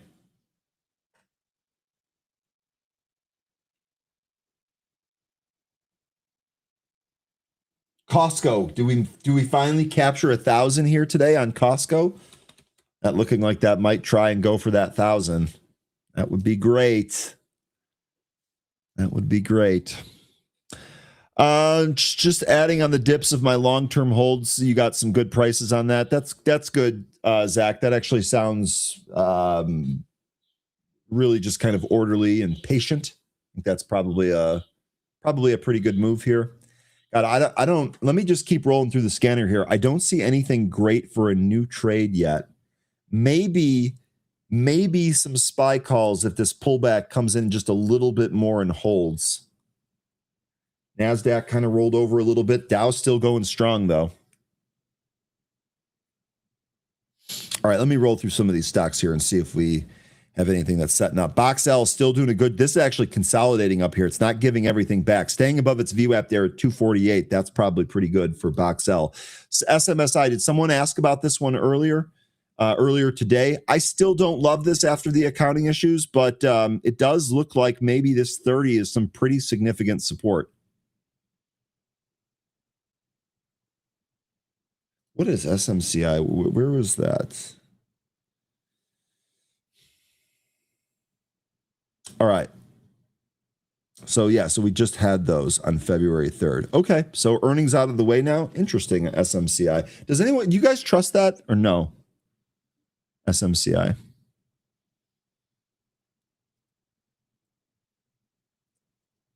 I really want to place a leap call. Any ideas? How about some of the software names or some of the tech names that we just took a look at? What's your favorite tech name? And can you get good pricing on a leap? What kind of time frame are you looking for on those leap calls? Like I'm assuming you're looking into, Maybe you're not looking into next year, maybe the end of this year. Let me know what kind of time frame you're looking at that. Here, Lion suggested CoreWeave. Let's take a look at it. Haven't looked at CoreWeave yet today.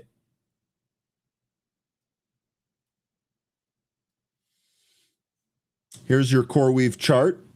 Looks like we've made a higher low there on the daily. This is trying to trade. Boy, I'll tell you what, this is a 10-point move off of yesterday's intraday lows already on CoreWeave.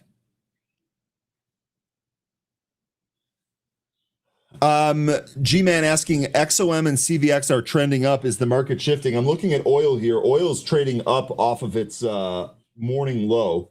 It actually went red to green on crude. Nice. 2 years. I at that, I don't have any suggestions for you. Chat, let's see if you can help out Nice here, or Nick Nevy, I guess, not Nice. You probably are Nice. See if you can help out Nick here with some ideas for 2-year options. I'll be honest, Nick, I would just buy the stock.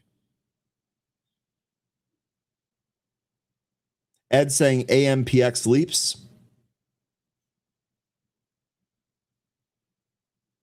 Yeah, Buffalo by Bicycle, I'm with you on the SMCI stuff. Once you destroy that trust, it's hard to earn it back. I'm not there yet. That's one that I would trade, not hold.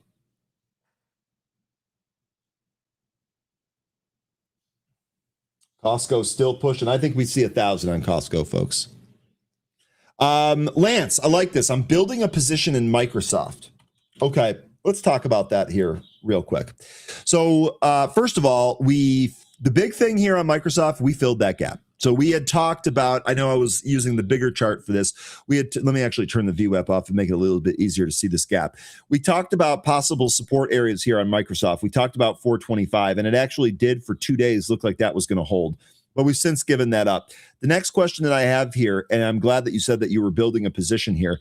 Now that we've filled that gap and we've come into this support area here, I would imagine then that you'd probably be a buyer anywhere in here, maybe this 395 down to 360.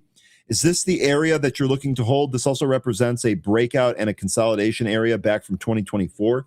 So a lot of this makes sense. We've talked about the really kind of steep sell-off in some of these software names. Maybe it's gone too far, too fast. We're kind of due for a dead cat bounce anyway. But I love that Microsoft has filled the gap here. Love the Microsoft has filled the gap here. So I can see why you're building a position here. It looks like you're adding in small amounts. That's exactly what I would do. I took a stab at Microsoft at 425 and I just nibbled. It was calls and I just nibbled, and those are probably going to get smoked.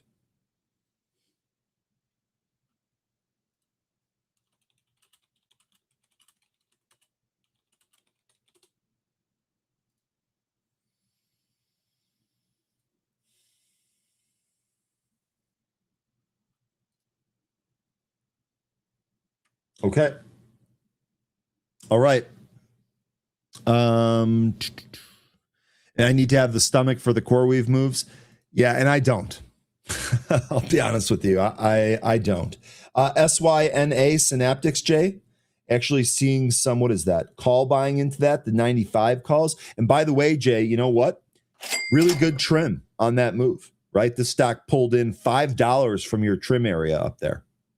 Really, really good trim. Glad you mentioned that earlier. Roblox, did we just go green here? No. Okay, so this is, I'm sorry. Roblox is barely trying to hold on to green here, only up 1% now.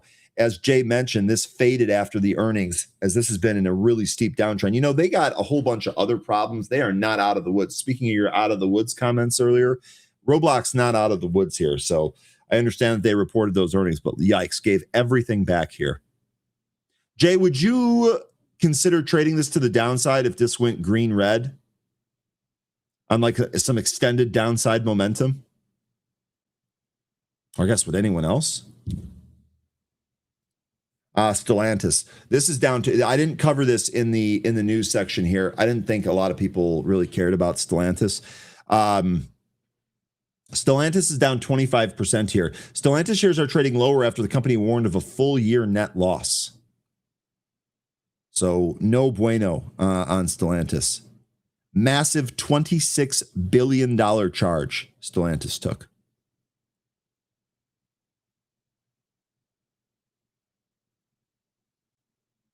Man, oh man.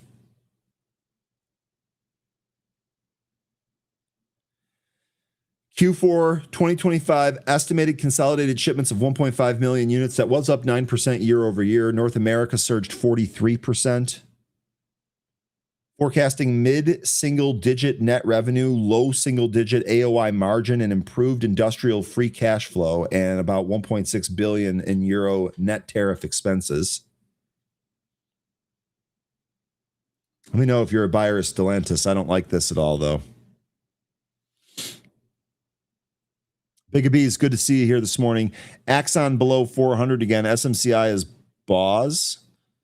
Could it be that SMCI has cleaned up its accounting? Well, that's the thing. Like, are you willing to bet on that? I guess that's the question, Big B's. Are you willing to bet that all of that stuff is behind it? I almost like to take the approach it's got to show me that it's behind it.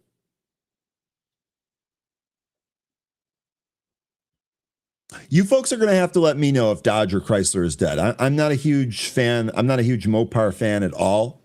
You guys will have to let me know. I think I might be in the minority. I don't really like those cars a lot. But man, rough move there on Stellantis today. How's BoxL doing?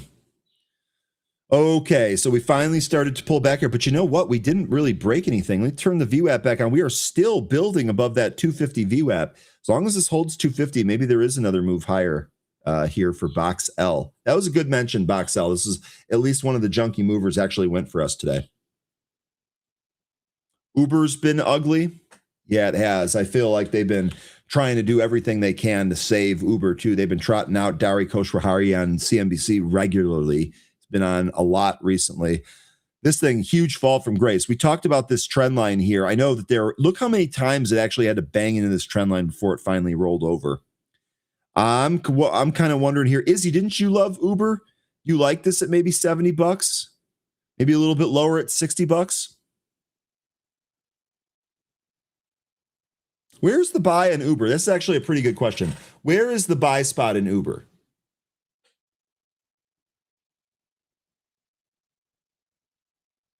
I wonder if they have, I would imagine that they're going to have some type of new ad for the Super Bowl too. I don't know if that's going to affect the stock at all, but I would imagine we're going to see that over the weekend. Ondas not ripping, but holding. Yeah, Ondas is holding in there. I think Kathy might have been onto something here. I think you got a lot of those drone stocks to really kind of trade up a little bit on some of the Iran stuff. This to me looks like it really doesn't have a whole lot of strength, but perhaps some of these sellers are exhausted. I mean, this is a pretty nasty move back down. I'd love for it to stop here because on the daily chart, this would still make a higher low and perhaps set up for the next move. I think the next big up move that Ondas sees probably takes us through 15, but I can't tell you when we're going to see that. Did see some news. Let me see if I can actually find that here. They bought a company that has one of those robotic dogs. And there I saw an Israeli newspaper this morning showing that they're starting to use some of these. But I don't think it's going to be in this news feed here. That was something I saw on X. I still think the prospects are good for Ondas long term. Meta got wrecked. You know what? We haven't looked at Meta at all today. Meta right down to yesterday's lows. What happened here?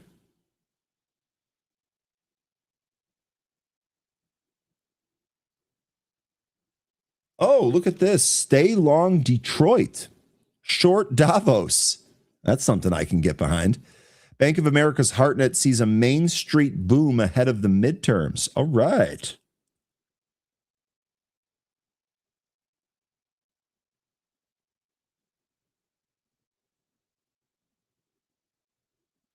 Okay, so this is basically making the case that some of these leading billionaire-led tech firms, not the best trade going forward here.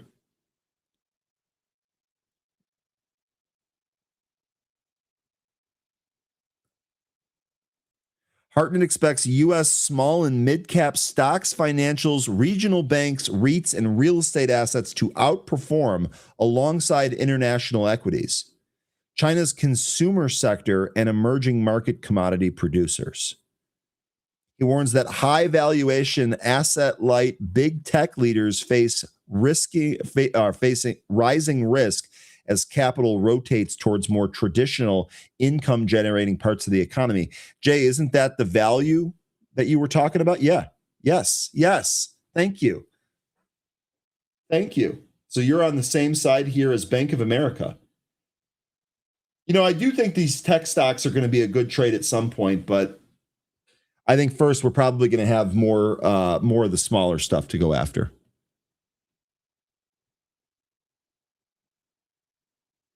Bank of America's ticker is indeed BAC. You got that correct. Uber's great to trade. I wouldn't hold it. And Glenn mentioning that MPC is breaking out. That's Marathon Petroleum here. Indeed. Glenn, this was a good mention here. This was, look at this, Glenn. Will you have any price targets for this, Glenn? Just out of curiosity, maybe that 225? This is actually a pretty good chart. What do some of the other oil names look like? COP 107. Did anyone trade that COP trade? I'm all out mine. But did anyone else trade COP? That ended up working. We did that after the whole Venezuela stuff. How's CVX doing? Looking good. XOM, boy, all these things look good. All of these things look good. VLO. Oh, oil.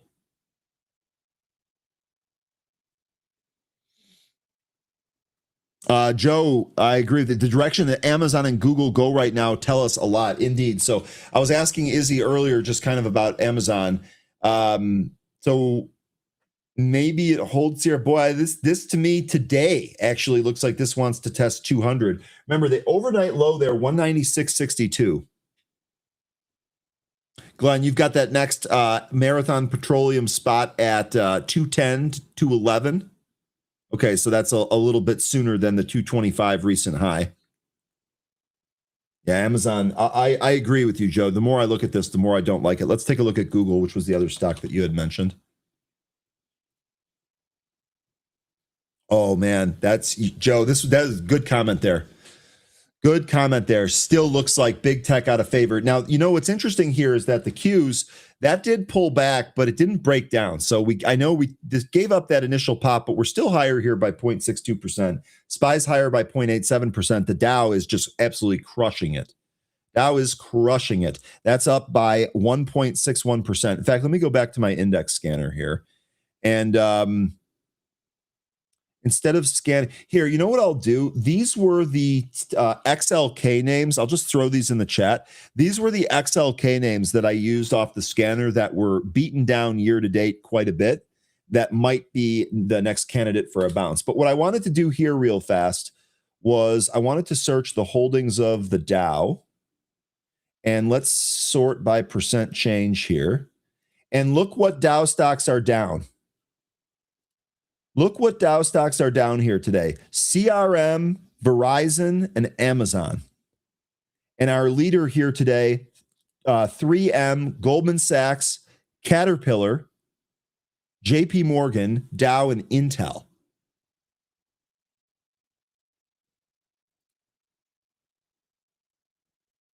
Uh, 3M here actually appointed someone else to the board as well.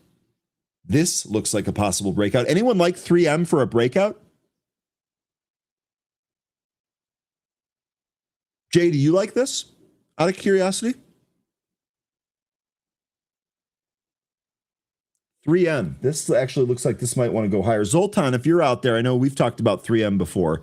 Let me know. Here's what Goldman Sachs looks like. Not quite as nice of a chart as that 3M. Here's Caterpillar. Grats to anybody that's been in Caterpillar. This thing just continues to pound the highs here.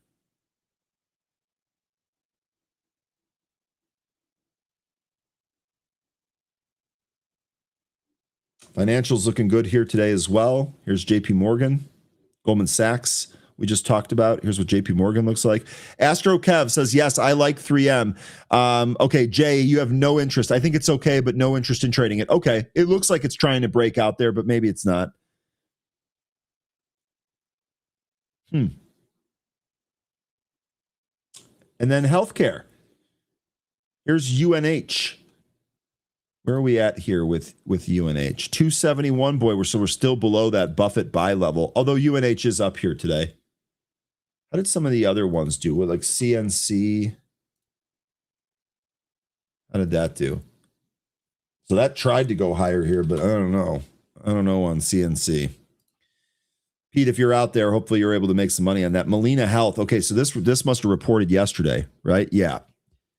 And so, okay, interesting. So this sold off 180 to 120. Good God. This thing is still down 26+%, and it is up off of its 120 lows. It is 10 points higher than those lows. Let's see what we did here in terms of the number. EPS 275 loss. That misses the 33-cent estimate. Oh man, that's a terrible number. The sales here 11.37 billion. That actually beat the 10.5. Let's see what we need to know here.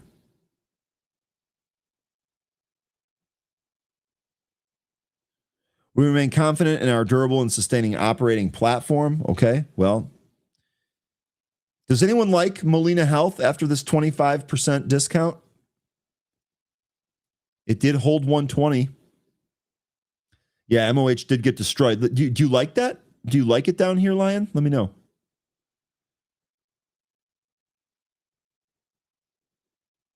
Ryan, do you have levels for SMX? I don't have them handy, but I'm sure we can come up with them.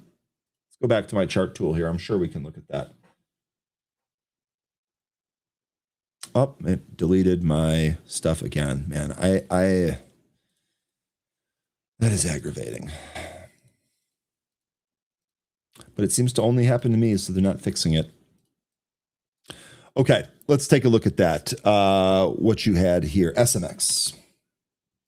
I should have probably gone back to the main workspace for that. Oh my, this must be why you're asking. Okay, SMX here. I'm thinking 16. First of all, it sure looked like this 1275 was the last resistance, and we just absolutely melted that. No, yes, indeed. So the impulse move took us right to that. This was a pullback to the VWAP, wasn't it? Yep, pullback to the VWAP, and then we took those highs out. So still some really good strength here. I would say, looking at this, I would say 15 and a quarter. Daniel, 15 and a quarter is probably going to be your next resistance spot. This was a former resistance and support area somewhat recently. That's what, another $1.35, $1.40 from where we're at. That's what I'd say. 15 and a quarter, your next level. Next level after that, though, is probably 17 and a half. This is a consolidation day plus a resistance area. I would say 17 and a half and then 18 and a half after that. Those are the levels. Lion, you don't like Molina. Okay. I don't think anyone in here likes Molina, to be honest. I see Amazon. Matthew says, I see Amazon filling that gap to around 196. That's where I'm buying more. Okay, so you're trading then against the after hours lows from yesterday. 196.62 was that low print. That would indeed fill the gap. Trading Amazon against that. I like that.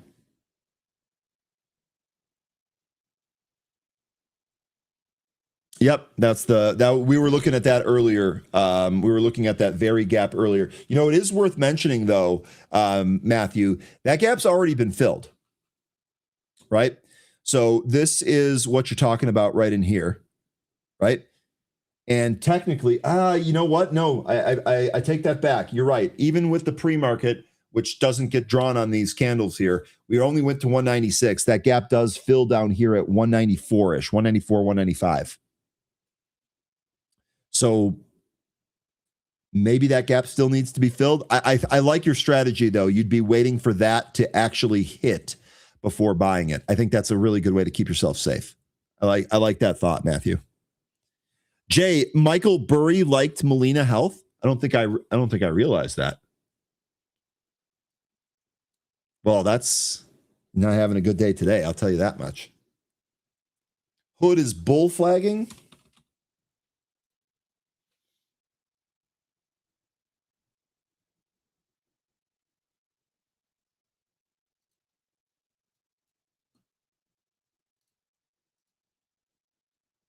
Come on, chart.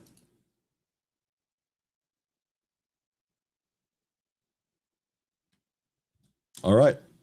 It was the Robinhood chart that broke stuff here today. How about that? Let's see if it's all of the charts. Nope. The Q's chart works fine. So it's not pro. Do I dare try loading Robinhood in this chart? Okay, it looked like that worked.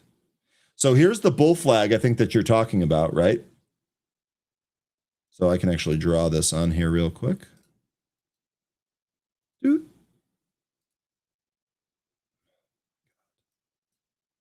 Why TradingView? Why are you so difficult? Why do you make things difficult? How many times do I have to click on Trendline to do it? So here's your little flag drawing there. We're doing arts and crafts time here now. Let's see if Hood can actually break and roll higher here. EL and Mo were two of Burry's. Now it's GME. Ryan, is Bitcoin a buy for you here? I'm waiting till 60. So I actually added, I told you guys yesterday, I converted $500. That's it. Not a whole lot, but I converted $500 of USD to Bitcoin at 70K exactly. I just put a good till cancel buy order out there at 70K. Obviously, that's gotten filled so far. As far as the next ad here, I almost want to just give it a little bit of time to breathe. I do like your 60 spot. I might be tempted to add a little bit more down there, but I don't have any orders out. That might be something that I kind of decide on the spot. But again, just kind of from like a strategy perspective here, I'd like to probably wait that out a little bit more. I did at least get an ad. When I had sold a whole bunch of my Bitcoin, I had sold that at like 99K. So adding some of it back there at 70K will do all right. What I would really like to see from Bitcoin is I would really like to see it. And, I'm actually going to revisit 13's chart here again, because I just like this chart so much. Let me pull that back up and I'll show you what my thoughts are here on Bitcoin. This is a good question. And I'd love to get, really?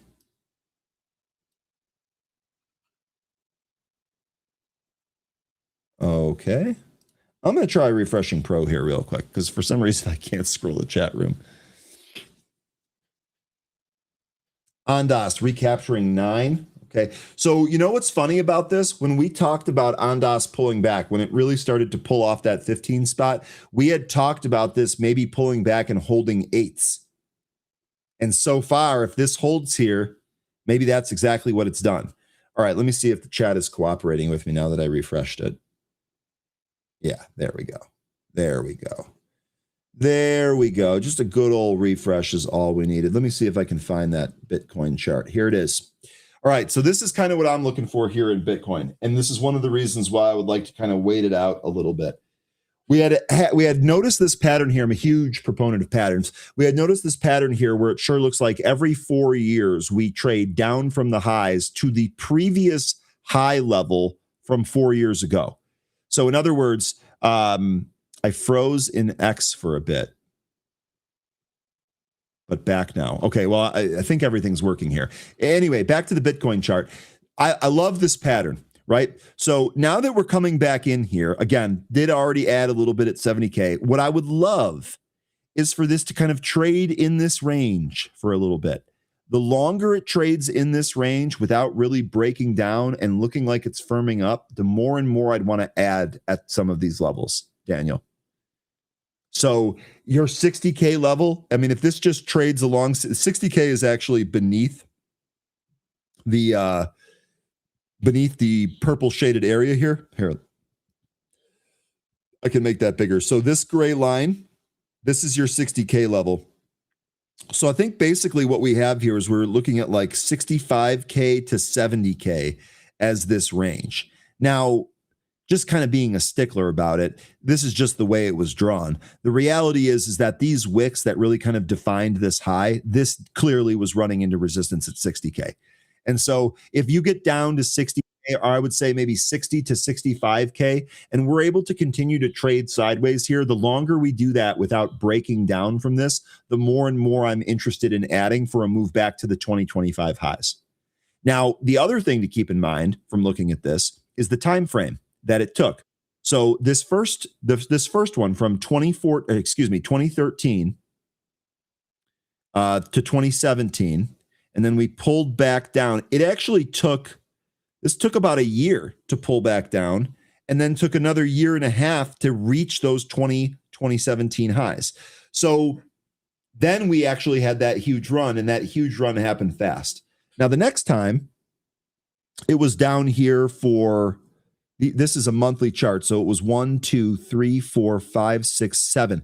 This consolidated in this area for 7 months before it really started to push off and move to the next area. Then this actually gave us a little bit of a bull flag before we broke out, went to the 2025 highs. So I would say what's today's February 6th. I would say, Daniel, I'm going to be as specific as I possibly can. I would say that as long as this holds this area and trades sideways here for the rest of February and then March and maybe some of April, I think if we get to April and this is really not breaking down any further, I think that makes for a pretty safe ad around these levels. And I think that we'd really be playing this pattern pretty well. So that was actually a good question. I'm sorry I might have spent a little too much time on that. But good stuff. Good question nonetheless. All right. Anne-Marie has joined. Thumbs up, Anne-Marie. Are we good? Oh, Anne-Marie is going to help out a little bit. So this is really awesome. I know we didn't have 13 here today. I can't wait to have him back on Monday. But for right now, let's go ahead and talk with Anne-Marie. Let's go ahead and just bring her on cold open. Anne-Marie, how you doing? Happy Friday. Hey, happy Friday. How are you? I'm doing pretty good. We're rolling solo out here, but we're having fun. It's a Friday. We got the Super Bowl coming up. 65% of our chat thinks Seattle's going to win. Mark Putrino was fantastic today. He took all of the ribs because he's rooting for the Patriots, so he's in the minority. He took it all. Good sport about it.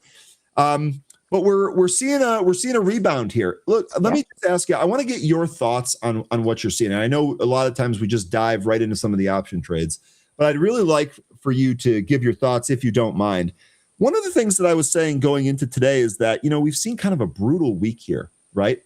And part of me wonders, the shorts have clearly won this week. Part of me wonders if we're seeing a little bit of a trade up here today because we're short covering going into the weekend. Does that make sense at all? It certainly does. And that is my estimation. So let's take a peek at just a couple of different things. Let's just look at SPY. Perfect. Oh, here. You know what? Let me get your charts up here instead of mine. Okay. Let me do that here real fast. Bang, bang. Whoops. Sorry for the close up. I already got asked if I lost. Someone from the chat asked me if I lost my razor. So I don't want to go too close up here and offend people with the facial hair, but nonetheless. Oh, have you ever rocked a beard? Oh yeah, I had a goatee for a long time. Anne-Marie, one Halloween, I had a goatee. I shaved this part of the mustache and then the opposite side of the goatee, and it was the craziest looking thing you ever saw. People looked at me like I was on drugs. I won't do that again. I won't do that one again. I have to say that was a bold move. It was a bold move, but I figured if for any day I could probably pull it off around Halloween, I wouldn't do that on like April 4th. There you go. All right. So, if we take a look at the chart, and this is a weekly formation, if we stare this down, we can really see that we're caught sideways. This is a custom indicator that, chat built for me. And so I'm going to flip it over to the long short variety so you can see what the trend is telling us in terms of the formation. And it's telling us it's weakly structured, still long. There's some crazy aberration in the candlestick over here, but we're going to ignore that. So if we stare down something like this, and then we look at something like, what is the ETF for tech? Is that XLK? Yep. If we stare that down, we can see it looks a little bit different, but still caught in this sideways box. So clearly not making new highs, but these bottoms are holding. And so because tech is feeling the brunt of the sell-off, I decided to use that. So the bottom line to me looks like the following. As always, traders get themselves a little over their skis and they get into the market and they go, this is a short. And so they short and they try to bounce and they see it's not holding and they short again. And then yesterday they're like, this is it. We're off to the races. And they go aggressively short and it gets capitulative. And so this is the unwinding of this short, if you ask me. Okay. Because what's actually happened? We got a bunch of noise. Everybody's coming out saying George Noble, who I don't really like the guy. I have no idea why I follow him. Maybe it's because I don't like him, and I'm saying to myself, pay attention to people that you don't like because sometimes they're going to say things that you need to think about. So I was trying to keep myself completely open-minded. But he put this scathing thing about how AI is the worst and all the things that they've asked AI to do, or they're passing at 3% or whatever. AI is in a fledgling state. And if I ask you to do a project, you're going to use AI for data collection, and then your creative process is going to take over and do what you need to do. OpenAI does not have the functionality of generalized intelligence to still perform. It's in a fledgling state. So he's completely bonkers there. But that narrative of, hey, AI is not going to get back, it's gaining traction. And then there's all this repricing. And you know how we go. One swing all the way back to the other. And we're in the middle of a slosh bucket, literally. Gigantic moves up and down. But we are starting to see the group giving us lower highs. We aren't breaking support, though. Yeah. So, One other thing there, whether you like him or hate him, I think Trump kind of magnifies that swinging back and forth that you're talking about. Absolutely. It's very I reflexive. think you're spot on with that. And I think one of the reasons you're seeing these moves is because there's a lot of rhetoric, and it does that more and more. But we can take advantage of this. Yeah, absolutely. And so how do you take advantage? How do you sit at the end of a day and listen? For the traders, if you don't look at your charts at the end of the day and look at a daily chart of what happened, or an hourly chart of what happened through the last few days, you're going to miss some things. And so notice this. I went to the daily chart and I sat down and I said, all right, what are we staring down? Old support that got broken, immediately recovered. Yesterday at support, I bet you we bounced today. Why? What is the slope of this formation? It's flat. It's absolutely flat. And so at the end of every day, if you look at that and just go, is there something obvious? Sometimes there's not anything obvious. It could have been 2 days ago, and you would look at something and go, well, it could bounce, but it could also fail. I don't know. But if everybody in the near term is saying, hey, we bounced like that, it's a formation. So yes, I think it's a reflexive bounce. I think we have just as much opportunity in the ranges as possible, but still, it's only anticipation of what future price action is going to do. This repricing of all of these instruments, it's a good thing. It's a great thing for them to get repriced. I thought so too. I thought so too. And I like this. It doesn't really feel disorderly for me. I love your chart here because this is showing we basically just came into a support. That's it. That's literally all we did. Like, this is not terrible. This is a good thing. Exactly. So now the question is, what is this moving average? I think it's like a 50 or something. I never remember. Oh, it's 100. It's 100. Okay. So now we are coming into the 100. Big, wide structure. What do we need to do here? We need to resolve, hold ourselves within this range, and then bounce. If we don't, we're probably going to visit the 200. Okay. But this is a decision zone right here. And what we did was bounce. Yesterday was the decision. Today we bounced, moved back above it. Now, I call this the look below and fail. And so if it looks below and fails to hold below, it's got the upward pressure event. If it's in the upward pressure event, statistically, it's more likely to go to the upper ranges and then rotate back down if it's sideways in general. So And that's what really I quick, the expect. value for that 200 day that you just alluded to, that's down at 645. So that just, if you look at the chart there, it gives you an idea of how much more we could fall if we did Yes. indeed break that 100. Oh, yeah, for sure. But what we will likely do is stop at the big fat round number of 650. Why? Because we did it here, because we did it here, because we did it here, because we did it here, because we did it here. Past is going to look like near-term future. So if it loses that 100, it could. We could sit sideways like this, folks, for an entire year. And all we would do is work off oversold indicators on broad time frames. I thought you were going to say all we're going to do is place new iron condors every single day. Yeah, So if we trade sideways for a year, that's going to be the trade. Yeah, those are going to be the trade. Hey, let's take a look at how Amazon did.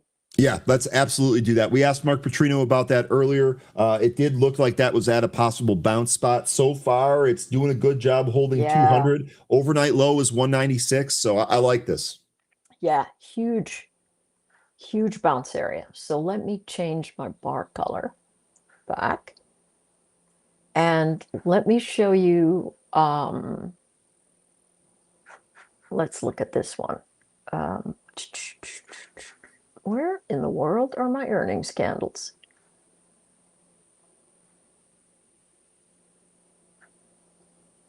Aha, here we go. All right, so here are earnings candles for Amazon. This is what I was staring down. Perfect textbook bounce zone. Take a look at this. See this edge right here? That's 5-6 earnings ago.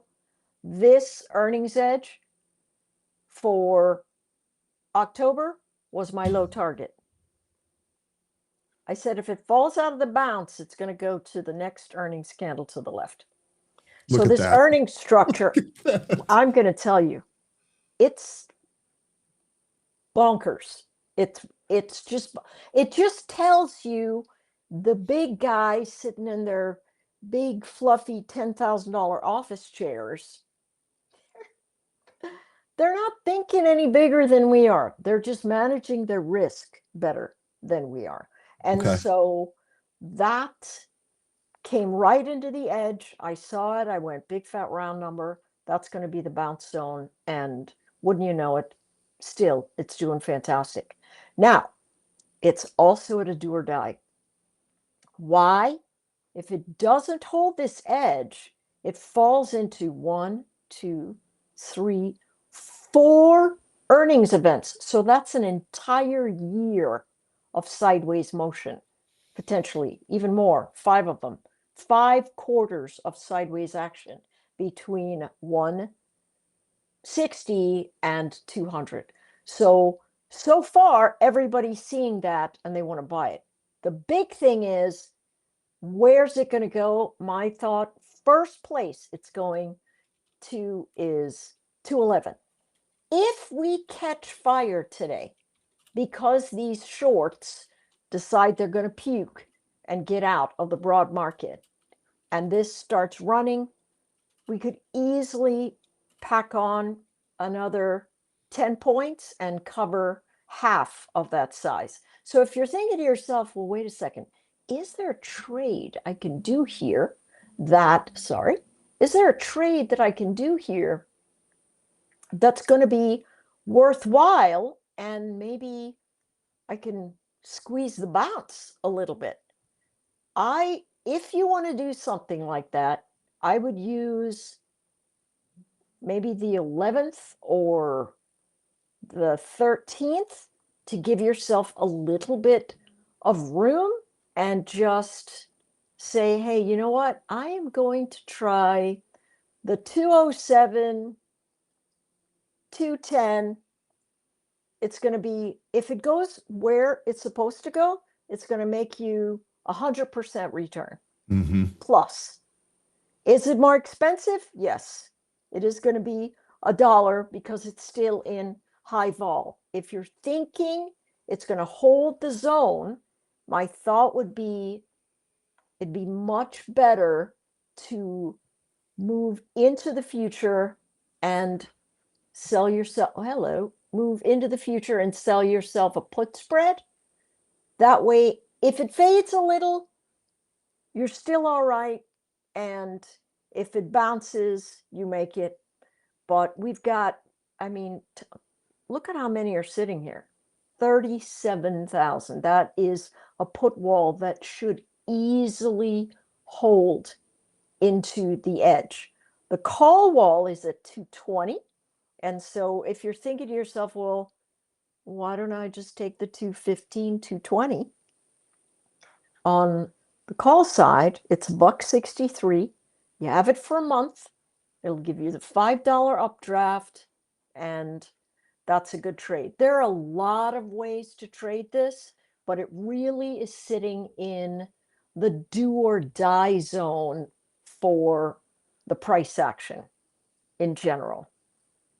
I'll tell you what, Anne-Marie, maybe you tell me if I'm misreading this, but you're talking about a near-term upside trade here with a call spread. And if you wanted to make it a little bit longer term, you'd be looking at a put spread. A short put put spread, excuse me. Yes, because we have this gap. Because we have this structural weakness that could accelerate. And again, it's really because we're looking at this SPY. And if we're staring down the SPY, it's sitting right at a do or die off of the daily perspective. I'm looking at the weekly chart there. The do or die for the SPY is where it's bouncing off of right now from yesterday. So two things could happen. You could play ping pong between these two moving averages, or, and a lot of people are calling for this today, start looking at about 2 o'clock and see if we start losing our support edges and we sell off hard into the close. I saw some people talking about that today, saying, hey, it just feels like it might be that kind of day. I don't, but I never discount. I have learned this. I never discount out of hand anything someone is saying without exploring the notion of whether it might be right or wrong, simply because I don't know my own blind spots. Yeah. And so I have to make sure that I'm always thinking, if somebody sees something different than I see, can I dig down a little further to see what it is that they're seeing?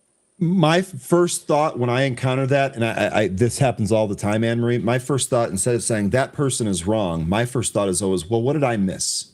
Exactly. Right? Because I miss things all the time. And if someone else's set of eyes, if I can use someone else's set of eyes and brain to help me, then it behooves me to do that, as opposed to just, saying outright that there's no value here. I'm on the same page as you. Okay. Yeah, same. So that's what we're staring down. If you want to, it looks like, what do we have? It looks like we feel a little toppy right here in the market. And so I think 69.08, 69.11 in terms of the futures is probably what we're going to sort of stall out at. So this would be a zone where I would go, all right, let's see how it looks towards the end of the day. And then towards the end of the day, you consider that long call spread. You get a lot cheaper if the market fades. Okay. You just need time. A lot of people are banking on Amazon to do the heavy lifting right now. Okay. All right, great breakdown there on Amazon. Really good stuff. What else do you have for us today? Well, let's see. Let's take a look at coin. I know you might be going, what? So coin reports, what is that? Thursday? I don't know. I'll get it for coin you. reports next week. And indeed, Thursday after the close. You had it correct. yes. And so, yes, coin is getting just tossed around because Bitcoin is getting eviscerated. Very interesting stat I heard. I have not quantified it yet, but the top 20 wallets in this fade have acquired more of the coin that's being liquidated. I find that to be very, very interesting. I'm sorry, say it again. The biggest top wallets, the 20 top wallets, are showing to have more Bitcoin. Not their values, not how much they're worth, but the actual Bitcoin itself. More of them are just buying it up on the cheap. Things are rolling over. They're like, okay, this is the next cycle. I got deep pockets. I'm buying more. That's really interesting because right before you got on here, I don't know if you caught any of it, we were taking a look at the Bitcoin chart there, and we had noticed that there was this 4-year pattern, and the 4-year pattern is basically we set a high, then we come back in to the previous high, and then we curl back up, set a new high, and then come back into the previous high. So right now in that cycle, we are right back at that former high area, a little bit beneath it. It's almost as if it overswung it a little. And I was saying just before you hopped on here, if Bitcoin stays sideways in this range here through maybe March, maybe into April, to me, it looks like a really good spot to buy. You're telling me now that the big wallets on Coinbase, they're already buying. And those people are dead. So that's good. That really kind of confirms what we were seeing in the chart. Yeah, very good. And it's showing what's happening in Coinbase as well. Look at the floor it bounced off of. Weekly chart. Here's the earnings box that is relevant for this near-term space. And so if you were a little bit of a gambling man, this would be a good long. So let's see if what it is that we are dovetailing all of our ideas about Bitcoin, what we know about the coinage, the people that hold the biggest wallets, what they're doing, is this a space to see reflexive action? And I think it is. And so if we stare it down, how can we play it? What we need is time. So, not there. So what we need, if we need time, and do we have a seasonality event here on this one? I don't think it's given me one. Oh, I know why. No, it should be giving me that. Hang on 2 secs. My brain is completely addled. Thank God it's Friday. You know it, dude. TGIF, Anne-Marie. It's been a week. It's been a week. So I can't see the seasonality on there, not showing up for me somehow. But let's give it the same structural notion that we think we're going to have potential bounce action into the end of March for this one. And we're going to look at prior earnings to give us the roadmap. So the next prior earnings, the earnings above us go to 215. The earnings below us go to 88. Wow. Okay. So let's make sure that we are doing the right thing here. If, per happenstance, look at how many people are seeing that number. It's big. So we could, on the cheap, because we don't know how the rotation is going to move, but we could do a 200, 220, 240 butterfly in coin for $1.35. Now, if you go, I don't want to do that's too expensive. Give me some cheaper. 200, 210, 220. 27 cents. Nobody thinks this is going to happen. Nobody. The delta is 0.74. In my mind, I think that's exactly what we are seeing. We're seeing that fade action into support zones where they are going to at least try to make it bounce. We don't know if they're going to hold it, but we know they're going to try. And so if you're thinking, all right, well, maybe it doesn't get to 200, what else could it get to if it bounces? The base of this formation is 190. The base of this formation is 177. So you can do the 175 to 185 to 195, 90 cents. Little bit closer, delta still 1, but the trajectory is what it normally does. It goes from one area of earnings to the next, and then to the next. Notice almost the close or the top of the candle body is at 177 over here. That's where the low edge of this earnings candle is. The high edge of that earnings candle way to the left is the low edge of this current candlestick over here. You could almost just have those candles showing up and nothing else, and you're able to rotate the way that you want to into price action. So here's the last thing. If we take a look at a measured move and we go, all right, in the last, since July, what did they try to do? They tried to accumulate in this box. So we're going to draw this box. A little bit more.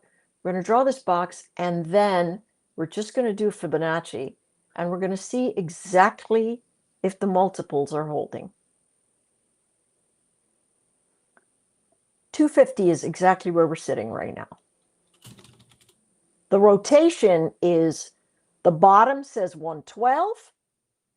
If it rotates all the way down for 3, a multiple of 3, but it should bounce first.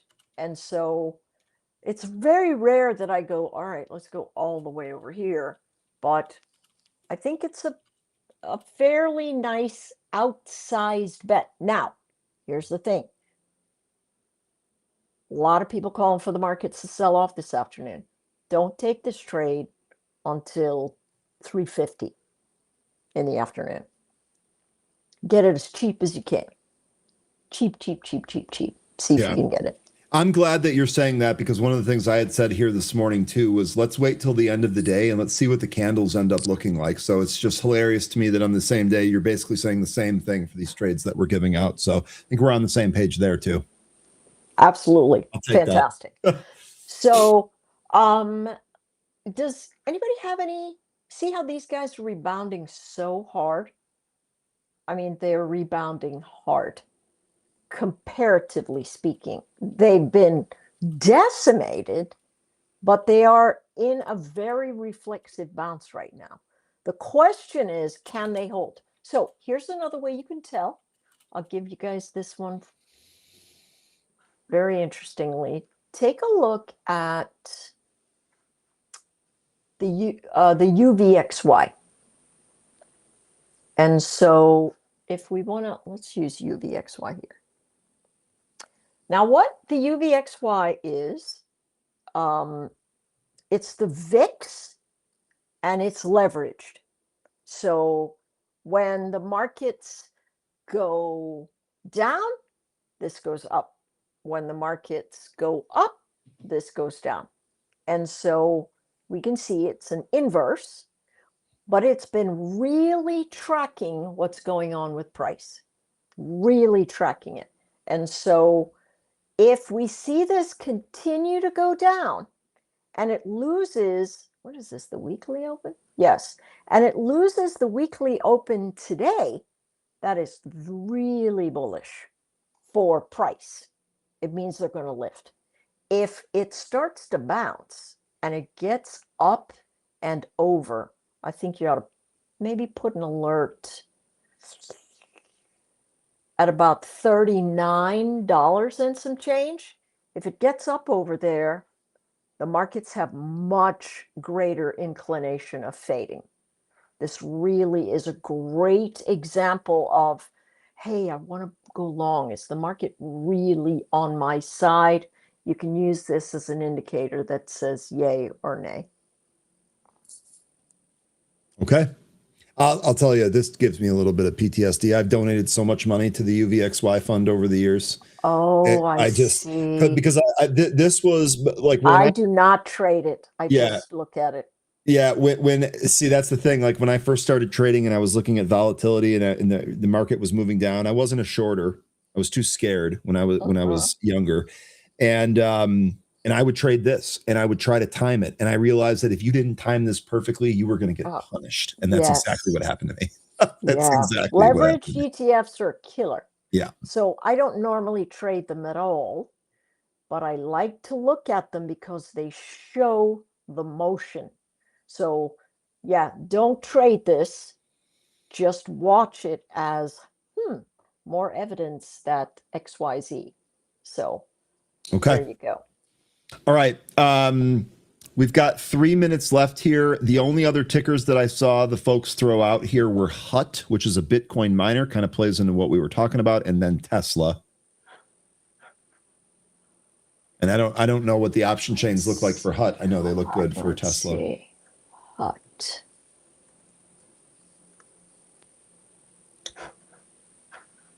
They look a little thin. Let's see. No, not too bad. Look at all the calls today. A lot more than just me thinking that this is a bounce zone. A lot more. So let's have a look see. I don't know this company. Let's go to this chart structure instead and look at HUT. They have earnings coming again. They really have sat in the earnings box the entire time. And so in something like this, we can do a 1-to-1, see how close we are to that, and then to the top of the box. Yeah. And that gives us 70. So if this is a minor, it doesn't look too bad. I mean, compare that chart to that chart, which is the micro Bitcoin that I trade. I mean, that's holding up really well. So I think a long there would be fair. So what would we choose? Let's see where everybody's at. 65. Vol is high. So what do you want to do with a high vol like this? You want to use a butterfly, hedge any way that you can so that the price action is in your favor. 70 is the top of the range that it's measuring in the near term. So you could simply do, you could do 60 to 70 in a butterfly. That works. 60, 70, 80, 60 cents. I think that's coming to a portfolio near me. Okay. Okay, I like it. There you go. There you go on HUT. And you had said the comment there on HUT was think that was still trading up. Okay. Anne-Marie, really good stuff. First of all, thanks very much for hopping on a little bit early and helping me out, helping me finish out the week I'm here. sorry I didn't see the note earlier. Oh, no, it's quite all right. We did a good job, and chat was really cool here. But thanks for joining us. We're going to see you back on Tuesday, right? Absolutely. All right, fantastic. Promise me you'll have a good weekend and enjoy the game if you watch it. Oh, I'm married to a sports fiend.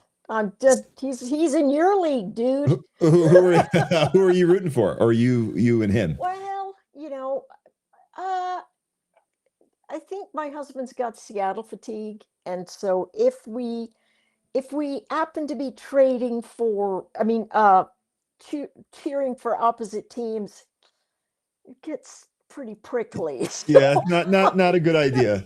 going with the flow. Okay.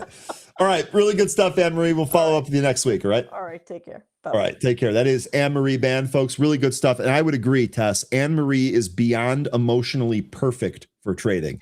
Every time I talk to her, she is as calm as can be. And I am not ashamed to admit that, but I absolutely use that in my own personal trading there. I'm glad someone else is noticing that. Thank you, folks, for all the kind comments there. Now, Anne-Marie's departure leaves room for Sandra. Let's go ahead and check in with her and see what she's seeing. Sandra, happy Friday. How you doing? Good. Looking forward to the weekend. Looks like you are too. Always. Who do you have for the game? I typically don't watch, but probably Seattle only because, sister-in-law lives out there. So Hey, just rooting with the family. yeah, I totally get it. What do you got coming up for us here today? We're just going to take a look at the overall markets and maybe NVIDIA, SoFi, and Intel. Okay, perfect. All of those are popular stocks, folks. Trading Made Simple with Sandy starts right now. Welcome back, traders. This is Sandra with Trading Made Simple. I'm here to show you short-term proven strategies. People think trading is a one-size-fits-all market. It's not. We live trade and train daily. Let's talk trading. Hello. Hope everyone. Oops. Sorry, I'm still here with you. Can you share your screen? Yes, doing that right now. Thank you so much. A little slow on the uptake there, guys. Good morning. I hope everybody's doing good. Let's get over to my screen here. Let's take a look at Market Watch. Very easy to see. Wow, what a bounce day we've had. We're really breaking down in the charts, all the charts really. We're going to go take a look at those. But once you get underneath, basically, the 50, then the 50 SMA or EMA, any moving average, right? So we're looking at the 50. We're looking at the 200. And when we take a look at those moving averages, we're just heading down. Being below, price action being below those two moving averages, that's like, hey, standby to standby. Now we have a really nice breakup today. And we're all looking to see, is this a trend change or is this going to be capitulation basically over the weekend, and just it's going to be looking terrible.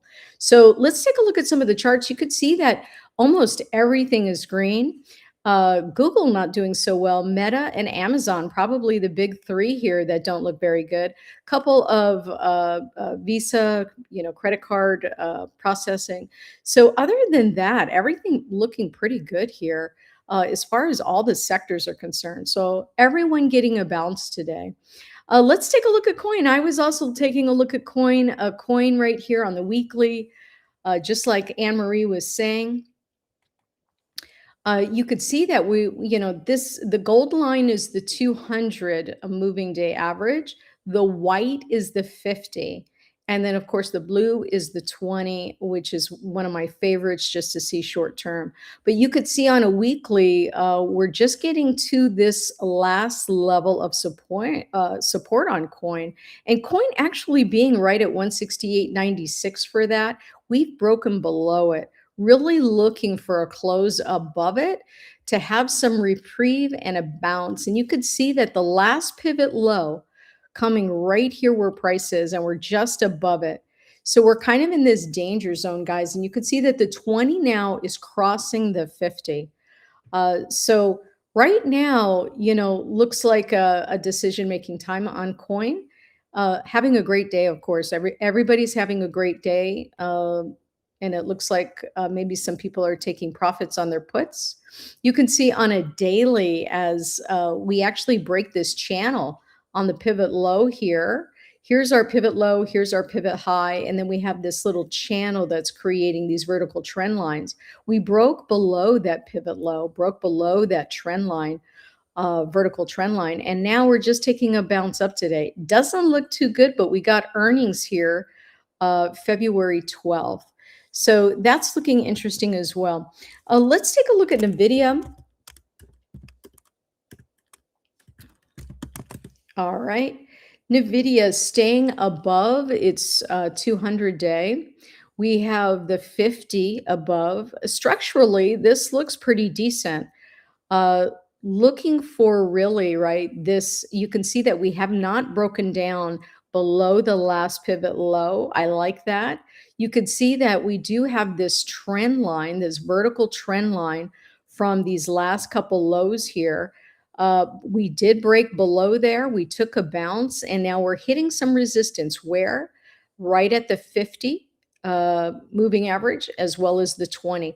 If we can pop above there at the close today, this is looking really interesting for NVIDIA, maybe for a bounce back into the range and possibly going to the next level, which is 194.67. So I like this. Looking at NVIDIA kind of on a shorter term 4-hour,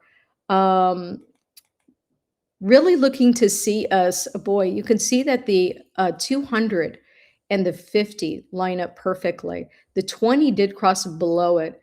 If we can actually break above that 200, we could start to see a trend change and a recovery here. So 185.03 would be my level thereabouts. Let's make it 186.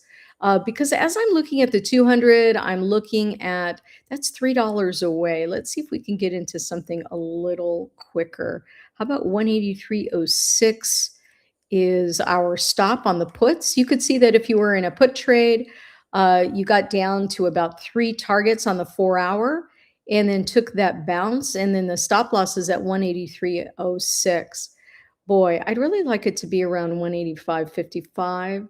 So I would take a long at 185.55, and I would also actually go short at that same level. Let's go ahead and create a debit spread out of this to see if it can go higher.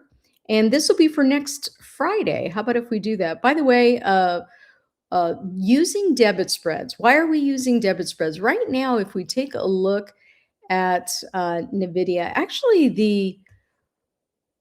today, 0DTE, you could see the IV here has risen to 73%.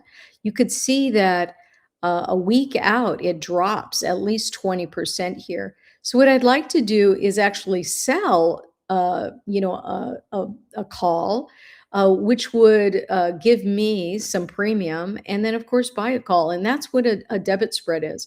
So let's take a look at. Let me take a look at that level again. Let's make it at 180, 185. Let's make it 185.50 for a call. And then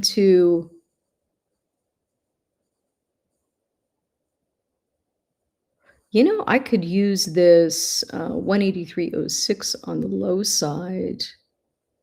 I think I'm going to use this put level here that I have identified on my chart as 179.15 as the put play again, right? Because oftentimes we just go right into resistance, and what do? We make a U-turn and come right back down.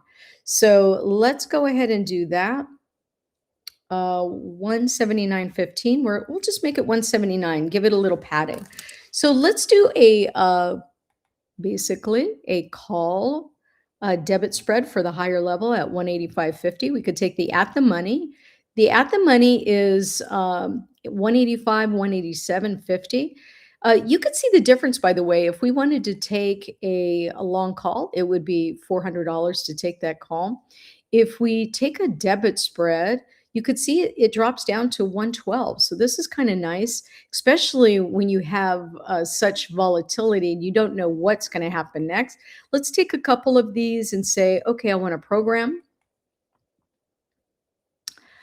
And if we program this, we're coming down here to our conditional order form, and we're just going to click through. As you click through, it basically defaults. Now, you need to pay attention to the trigger level. The trigger level is actually going to let you know, hey, is this below or equal to a certain price or above or equal to a certain price? So the first one is below. And then because we're taking a call, we're going to say greater or equal. Now you'll look down here. If you scroll up, you'll see it says greater or equal to if you're not used to these triggers. And then we can go ahead and put in our price here, 185.50. And what is that telling the program? It's telling Thinkorswim, hey, look, when the stock gets at 185.50, I want to get into this position, just like that. Now, because we're doing this based on a stock price and not an option price, we want to make sure that we clear this out. So we're going to say, hey, we can either buy the ask, okay, or we can do it at mark. Mark is more cost effective for the trader, but as far as automations go, you're not guaranteed an in. Where buying the ask, you're typically guaranteed for the in without having to pay a market price, okay? I'm going to leave it at buy the ask, and we're going to switch this to good till cancel. So this will be good until next Friday, and we're looking to basically capitalize on this. I typically have a management system where it's takes them off at 50% profit, or you're going to cut it at 50% stop loss. Now, unfortunately, Schwab has done a whole bunch of programming on their automation. And so what ends up happening is you might get a trigger close on any type of spread I've noticed recently. So because of that, we're basically only putting in our profit target, but we're not putting in the stop loss because it could get triggered in the morning volatility come Monday, as an example, if we don't hit our target today. And I don't want that to happen, right? I don't want to have to manage my trades. The whole point of automation is to let them run so you're not so stressed out if you're at work, looking at your phone, trying to close a trade, open a trade, etc. This is already done for you. So what I'm going to do is I'm going to add my take profit here now that we have this programmed in. And so I'm going to basically come over to the trade, anywhere on the trade, and say create. First of all, I got to come over here and say, let's do a sequel. So after this is purchased, as an example, what's the next in line? Well, it's going to be my take profit, right? Because I'm going to manually kind of overview, watch this for my 50% stop loss because of those hairline triggers. So now I can go anywhere on the order. I can say create an opposite order because I need the opposite of the buy. So as I place now my sell order here, and I was able to do that by putting first triggers a sequel. You could also put a first triggers OCO. I wouldn't do it on any spread. I would only do it on a straight call or a straight put. Taking advantage of the volatility. And so we're, and plus, after a big move, what do we typically do in the market? We chop sideways a lot.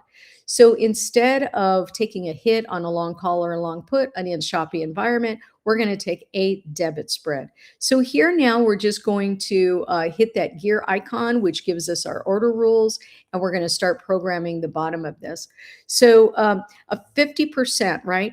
Actually, because it's so easy as a 50%, I can actually just do this on the front. I don't have to go into. If I wanted to use like a profit target with a stock price, I'd have to go into the order form. But just because I have simple rules to this, I'm just going to come over here and I'm going to click this until I see the percentage sign. Once I do, then I can go ahead and say, hey, if we get to a 50% take profit, I'm out of these contracts. And so now I have both of these in, good till cancel. And I just want to make sure, because I did a, let me just make sure that there's no programming here. Yes, there is. Because I did an opposite order, everything that I did on my buy order is actually still programmed in here, even though I put a 50% take profit. So what I want to do is I just want to come back to the order form on the sell, and I just want to delete that NVIDIA. As soon as I do that, that clears. So now I'm just paying attention to what? The option price. And if it gets to 50% take profit, I am out of there. So then I save this, and now we have our call side to this. If we take a look at our order form and we read this, you could see it says buy two verticals when it gets at or above 185. and then sell those when we get to a 50% take profit. And that's how easy it gets. That's it. I have my order ready and waiting. We might get to it today, guys. 185.50. We just might go for a pump. This also could, this could partially be, by the way, a gamma squeeze. If you don't know what a gamma squeeze is, it's, when the entire market's in puts and then all of a sudden people start closing out of their positions, the market makers have to hedge their position. And so in order to do that, right, they're buying the stock, they're selling puts on the position to make sure that their books even out. And so by doing that, it's just a market mechanism where all of a sudden everybody's doing this and everybody's closing out their positions. And as they do this, the stock just keeps rising and rising and rising. And this is called a gamma squeeze. So does it mean that the environment has shifted? No. Whatever's going on in the broad market, the economy, the stock market, the technicals, it means it's still there. And this is actually just a market mechanism of all those billions and trillions of dollars reversing their position. Okay, so keep that in mind as we go through and we set these trades up. Now you could see an at the money put is a 180, 182.5. Why do I want to get into a put when NVIDIA is up $12 today? Because this could just be a gamma squeeze and nothing more than a market, engine doing a reverse. Does it mean that the path has changed? No, it's not. And so I believe that if we do break above certain levels, we could see a trend change. We could see some recovery happen. If we don't, we're going to continue to move down, and I want to be prepared for that. So as we do that, getting into the put trade, from here, we can go ahead and do a sequel. We'll just start it out like that. And then we're going to say create an opposite order. So now we have our two orders up from the beginning. Now here are, you could see that I can just right click anywhere on that buy order and get to, can I get to my programming here? No, I actually have to go to that gear icon to get the order form up. This order form is specific to programming stock prices in. So now for these puts, right? Mark, and this is going to be the first one, which is less than, you could see right here, less than or equal to. And we're going to put in 179. So we put in the stock price. If price then comes right back down, 179 or below, we're going to take this position. We're going to buy the ask here and put good till cancel. And this is for the two puts. That's it. We're going to save that. And now we have our buy order in. Now our what's going to be our profit target? We're going to just make this simple. If you don't see that little icon that allows you to change, right, the percentage, you could come right over here and just click trigger. And then you'll see the buttons, these very tiny buttons. And then you can click over and tab out and make sure it's a plus. Remember that a plus is meaning that this is your take profit. A minus is basically your stop loss. So we're going to take our profits at 50%. It's telling me that something's wrong. Do you see how the platform is already letting you know that, hey, there's something wrong with your programming? And the programming that's wrong is that this is on a good till cancel, but this isn't. So now we change this till good till cancel. It kind of helps you, right? It's helping you automate. So the programming is not very difficult. Trust me, guys, you see how I am with technology just to put my screen on. And yet, I love automating my trades, and I teach everybody how to do this at tradingmadesimple.org / autopilot. And you'll see how we can help you automate your trades, and also not only on Thinkorswim, but also on IBKR. All right. So now when we look at our order form, I noticed that I only got one here. So I want to edit this, and I want to just get a couple like we did for the calls. So there we go. So now that I've edited my position, made sure everything is correct, we just read our programming, and it basically says, hey, buy these two puts, buy these two vertical puts for next Friday at or below 179. and then we're going to exit with a 50% profit. We send that through, and now we have basically both calls and puts for our positions. And by the way, I always say, don't, even if you have a bias, you're doing charting analysis and you have a bias on your chart, it's really good not to take that when you're doing your automations. Take also your support level or utilize something as support so that you can then get in the opposite side of the trade, or if it's resistance, as an example. And the reason is because we don't know what's going to happen on Monday. We have a lot of fears, macro level, right? Possible, sanctions and wars and all this other stuff. The deal with Iran. So we want to be cognizant that we regardless of how good you are in your technical analysis, things can change on a dime. One tweet could throw that right out the window. So why not be prepared for the opposite side of the trade? Because if you lose on one side, you can make up the difference and maybe more on the other side. And if it doesn't trigger our calls and maybe it only triggers our put, we're probably going to make money on that. So always nice to do that. And what we do is just program these trades on the weekend, not during the week. On the weekend, we're programming these trades, and then we let them ride out for the rest of the week. It's a great process to take if you want to get away from your screens, guys. If you want to get away from your screens. Let's take a look at SoFi now. SoFi, what is SoFi doing? SoFi is having a little pop-up today. Let's see. Let's take a look at their weekly charts. And you can see that we broke below the 20. We actually broke above this a rising channel here. And then now we're breaking below it, breaking the 20, and now we're sitting right at the 50. So this could be a good launching pad, right? To maybe do another bounce come next Wednesday. You could see that on momentum. Let's talk about momentum for a second. When we talk about momentum, we're talking about, hey, look, if this gets below, right? If I'm using the CCI basically. And if the CCI is getting below that 200 level, we're kind of oversold. And look at this, we're oversold on a weekly.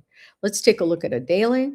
On a daily, you could see that we broke below the 200. The 50 is actually still above it, but we broke below the 200, which is bad.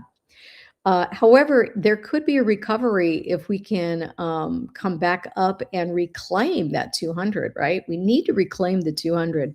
If we reclaim the 200, we're going to be in a chop zone until we actually break above a couple of these moving averages. So really looking for price to get above that 2352 level on a daily. I like to look at a 4-hour.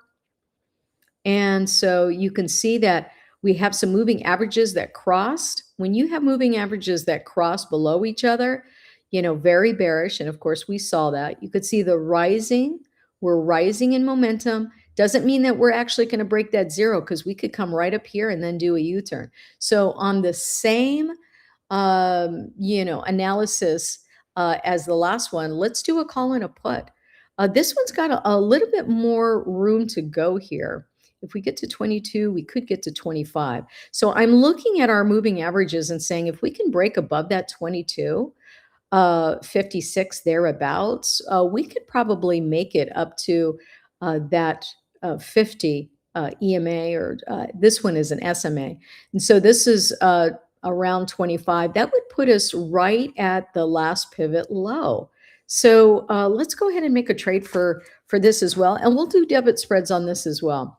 So we have, let's see, a break above. Let's use this level right here, 22.75. Let's just make it 23. So we got 23 for calls, and for puts, we're going to, we'll use this, because if it comes down back here, it could do a double bottom and then bounce again. Let's get confirmation and say, hey, if it breaks below that 1866, it's going lower. All right, let's go ahead and get over to our trade tab and then start looking at SoFi. Let me just take a look and see what the volume is. Volume's good. We always want to make sure we have a lot of volume, and we want to make sure that our volume and open interest, right? Definitely keeping a rule of thumb of at least, over 100 contracts is good on both, or one or the other. When you do that, then your spreads are really narrow, and that's really good for automators to be able to get in and get out quick. Plus, if it ends up going against you, it's not like a double whammy, where if you have a really wide spread and you get into a position, if you lose that position, that spread actually ends up getting wider and wider. And then it's kind of a double whammy, double loss on that. So I like that the spreads are narrow here. So let's go over to a vertical. Let's do the call side first. We'll just take at the money. You could see they're really cheap, right? So let's take about 5 of these. And then we're going to go ahead and make this an advanced order. First triggers a sequel. We'll go anywhere on here, right click it, create an opposite order. So now we have our 2 orders. As we go into our buy, we're going to say, okay, come over here to where we are here. Remember, it's greater or equal to when you're going for those calls. And that was 23. Easier to write it down. And then now we're sitting right here at 23. So if we look right here, it says condition of the security is greater or equal to 23. We're going for the long calls. This will be by the ask. Make sure this is good till cancel. That side is done, right? Now we're going to go over to the puts. I just want to make sure there's nothing programmed, and there's nothing programmed there because I put it up here before I got it. We're going to click trigger so we could see the button. And now we're going to put a 50% and tab out and make sure this is good till cancel. All right, guys, the first one I did really slow. This one I did much quicker. You could do, 5 to 7 of these on the weekends is what we do. Typically takes about an hour when you're brand new. Takes you about 15, 20 minutes when you're proficient. And guess what? You're done for the week. I love that, by the way. If we take a look at our confirmation, we're going to come right over here and we're going to say, hey, at or below, above 23, we're getting into this, and we're going to sell for 50% take profit. We're going to send that off, and we have our traded. And then for the flip side of this, we're going to go over here for buying some puts. We're going to do the exact same thing. And we're going to create a opposite order. We're going to come over here to the gear icon. Come over here to the stock. This one is for puts, so it's a less than or equal to, which is the first one. And this one was 1866. We'll make it 1860. Have some confirmation there. This will be by the ask and good till cancel. And we save it, and that's done. Now over here, we're going to just go to trigger, and we're going to go to the percentage. We're going to do the 50%, tab out, and good till cancel. And there you go, guys. We got Sophie in. So I like that. Let's take a look at our order form. All right, we're getting into these. Oop, I need to correct that. I see that I only have 1 there. So I'm going to edit this, go back. I could just use that drop down for, let's say, 5. And then now, you see how important it is to actually review, right, your programming so that you can identify, oh, because what happens if that was a winner and you're like, shoot, I only took 1 when I really wanted 5. So it really helps you to take a look at your confirmation. So buy 5 of these at or below 1860, and we're going to sell at a 50% profit, and we're going to send it, and we are done with that. Guys, I hope this was helpful. What a day that we're taking a look at. Market really doing a nice correction, but a nice bounce up. You could see on a 15-minute chart for SoFi, right? The 20 has crossed above that 50. That looks positive. However, we've already hit a couple ATR targets for SoFi today. Could we come back? Absolutely. Everything is about ebb and flow. And you could see that this morning, by the way, our ticks, which is actually how much, positive versus negative or vice versa, is actually buying versus selling. And this morning it was plus like 1,100, and really the outlier is 1,000. So when you see that much buying, you know that there's a mechanism in there, because I don't think a whole bunch of people is coming and buying. I actually think a whole bunch of people is closing their position, and that's what's causing this mechanism. I guess we'll find out by Monday. Guys, have a great weekend, and we'll see you next week.